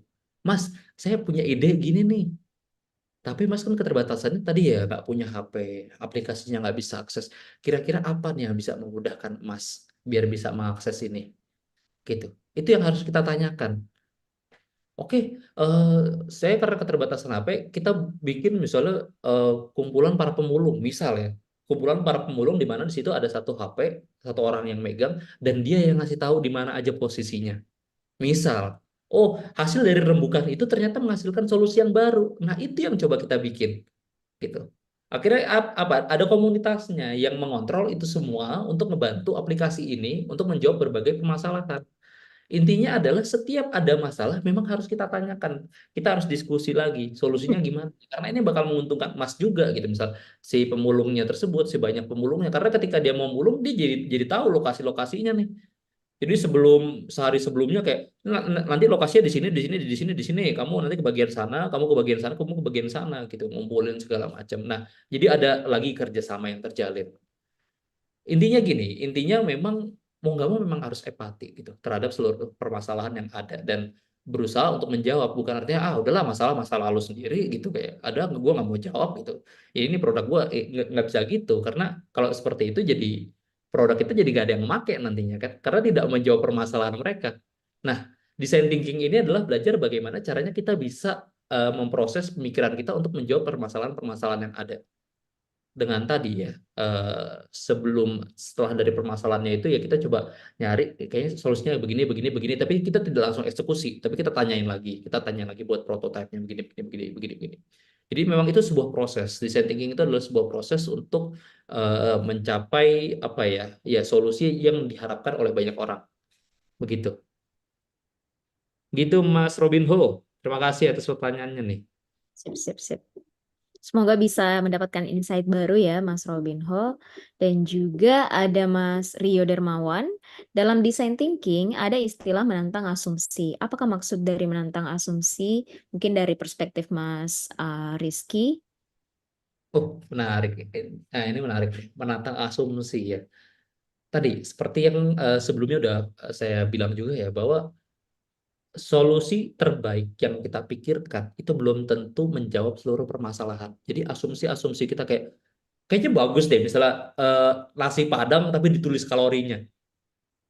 Wah, itu kayaknya mantap, itu udah menjaga kesehatan orang ya kan. Jadi ketika dia makan nasi Padang dia tahu kesehatannya. Menurut kita bagus, tapi pas kita tanyain ke orang-orang di sana ternyata mereka nggak mikir gitu. Istilahnya ketika enggak, gue makan nasi Padang ya udah ambil nasi segepok banyak, terus ngapain mikir-mikir kalori, emang pengen ngerasain enaknya gitu. Pas kita tanyain ke orang-orang yang konsumsi makanan Padang ternyata tidak sebanyak itu yang sesuai dengan pemikiran kita. Artinya apa? Itu sudah menentang asumsi-asumsi solusi yang pengen kita ciptain gitu. Kira-kira menjawab, Mas Rio? Mas, oke. Katanya udah menjawab, Mas. Paham. Aduh. Oke, oke. Sepertinya, oh ada pertanyaan lagi terakhir dari Pak Wahyu Jatmiko. Oke. Berarti itu bisa diterapkan di lingkungan rumah maupun kantor ya, Kak? Oh, sangat bisa, benar-benar sangat bisa. Maksudnya design thinking ini bukan hanya dalam hal bisnis ya, tapi juga dalam kehidupan sehari-hari gitu. Dalam pekerjaan kita, dalam apa namanya bersosialisasi dan lain sebagainya gitu. Artinya ini cakupannya sangat luas dan benar-benar bisa diterapin ke siapapun dengan ya proses-proses tadi. Gitu. Oke, oke. Gitu. Sip, sip. Semoga bisa dipahami jawabannya Pak Wahyu Jatmiko. Dan teman-teman semuanya, tibalah kita di akhir sesi setelah ada materi yang cukup panjang dan juga cukup lengkap, detail terkait dengan design thinking. Dan sekali lagi kita sebenarnya agak sedih karena waktu yang membatasi kita. Ini aja kita design thinking 2 jam, teman-teman. Jadi apa kabar kalau kita membahas tentang bisnis model Canvas, tapi tadi udah disinggung dikit ya Mas Rizky. Jadi mungkin ada gambaran untuk teman-teman untuk melihat lebih jauh seperti apa bisnis model Canvas yang akan dijelaskan nanti di webinar selanjutnya. Oke, teman-teman semuanya, sebelum saya tutup, saya mau mengingatkan dulu untuk tetap presensi, jangan lupa untuk presensi teman-teman. Link tutorialnya link tutorial caranya itu udah disampaikan di kolom chat, silahkan diikuti aja. Dan juga kita mungkin akan bersiap, silahkan nyalakan kameranya masing-masing karena kita akan ada dokumentasi. Oke, silakan dinyalakan teman-teman. Ini ada 2 slide di saya. Mungkin tim operator bisa membantu untuk screenshot ya. Sip. Saya hitung. Boleh berpose. Memperbaiki jilbab ya yang cewek. Khas banget. Oke, saya hitung 1, 2, 3. Sekali lagi. 1, 2, 3. Oke. Sip, sip, sip. Oke, terima kasih teman-teman. Ada sekitar, bentar-bentar maaf. Ada sekitar 74 orang yang masih bertahan hingga singgah di akhir acara. Terima kasih sekali lagi dan semoga siapa yang pertama datang ke Edunitas Expert Class akan tertarik dan juga akan mengikuti terus webinar-webinar yang ada di sini karena ilmu-ilmu yang diberikan tentunya dari expertise kita itu sangat bermanfaat untuk penunjang ilmu utama kita. Nah, saya juga mau mengucapkan terima kasih banyak kepada Mas Rizky Aliandra yang sudah meluangkan waktunya dan juga sudah memberikan gambaran terkait design thinking dengan sangat jelas dan juga banyak contoh-contohnya, aplikasi-aplikasinya gitu ya. Eh, Baik teman-teman, sampai di sini perjumpaan malam hari ini. Saya Delia Amanda menutup webinar kali ini. Sampai jumpa di webinar selanjutnya dan saya tetap tekankan jangan lupa untuk presensi. Assalamualaikum warahmatullahi wabarakatuh. Waalaikumsalam warahmatullahi Waalaikumsalam warahmatullahi wabarakatuh. Edunitas, Waalaikumsalam being warahmatullahi successful is easy. Edunitas merupakan platform digital yang menyediakan berbagai informasi seputar dunia pendidikan, khususnya perguruan tinggi, mulai dari info kuliah karyawan, kuliah online, beasiswa, hingga karir. Semuanya terhubung menjadi satu dalam satu website, yaitu edunitas.com. Di Edunitas, terdapat berbagai menu menarik yang sangat bermanfaat untuk memudahkan kamu mendapatkan informasi seputar dunia pendidikan dan karir. Menu Cari Kampus menyajikan kampus-kampus terbaik di berbagai wilayah Indonesia. Mulai dari informasi biaya kuliah, diskon atau promo pendaftaran, informasi pendaftaran online, prospektus program studi dan karir lulusan, informasi beasiswa, dan masih banyak lagi.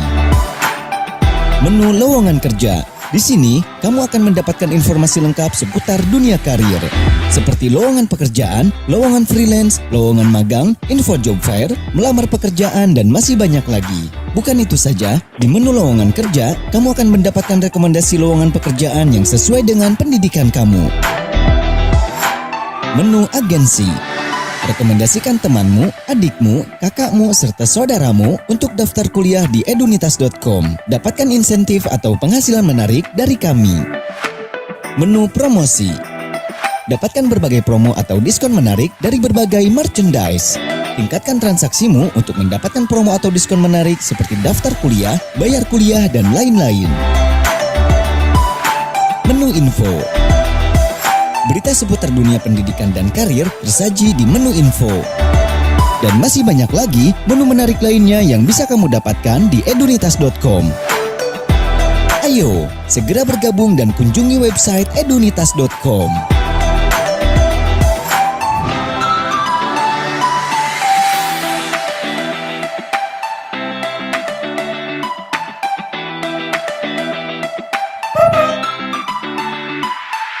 Edunitas, being successful is easy.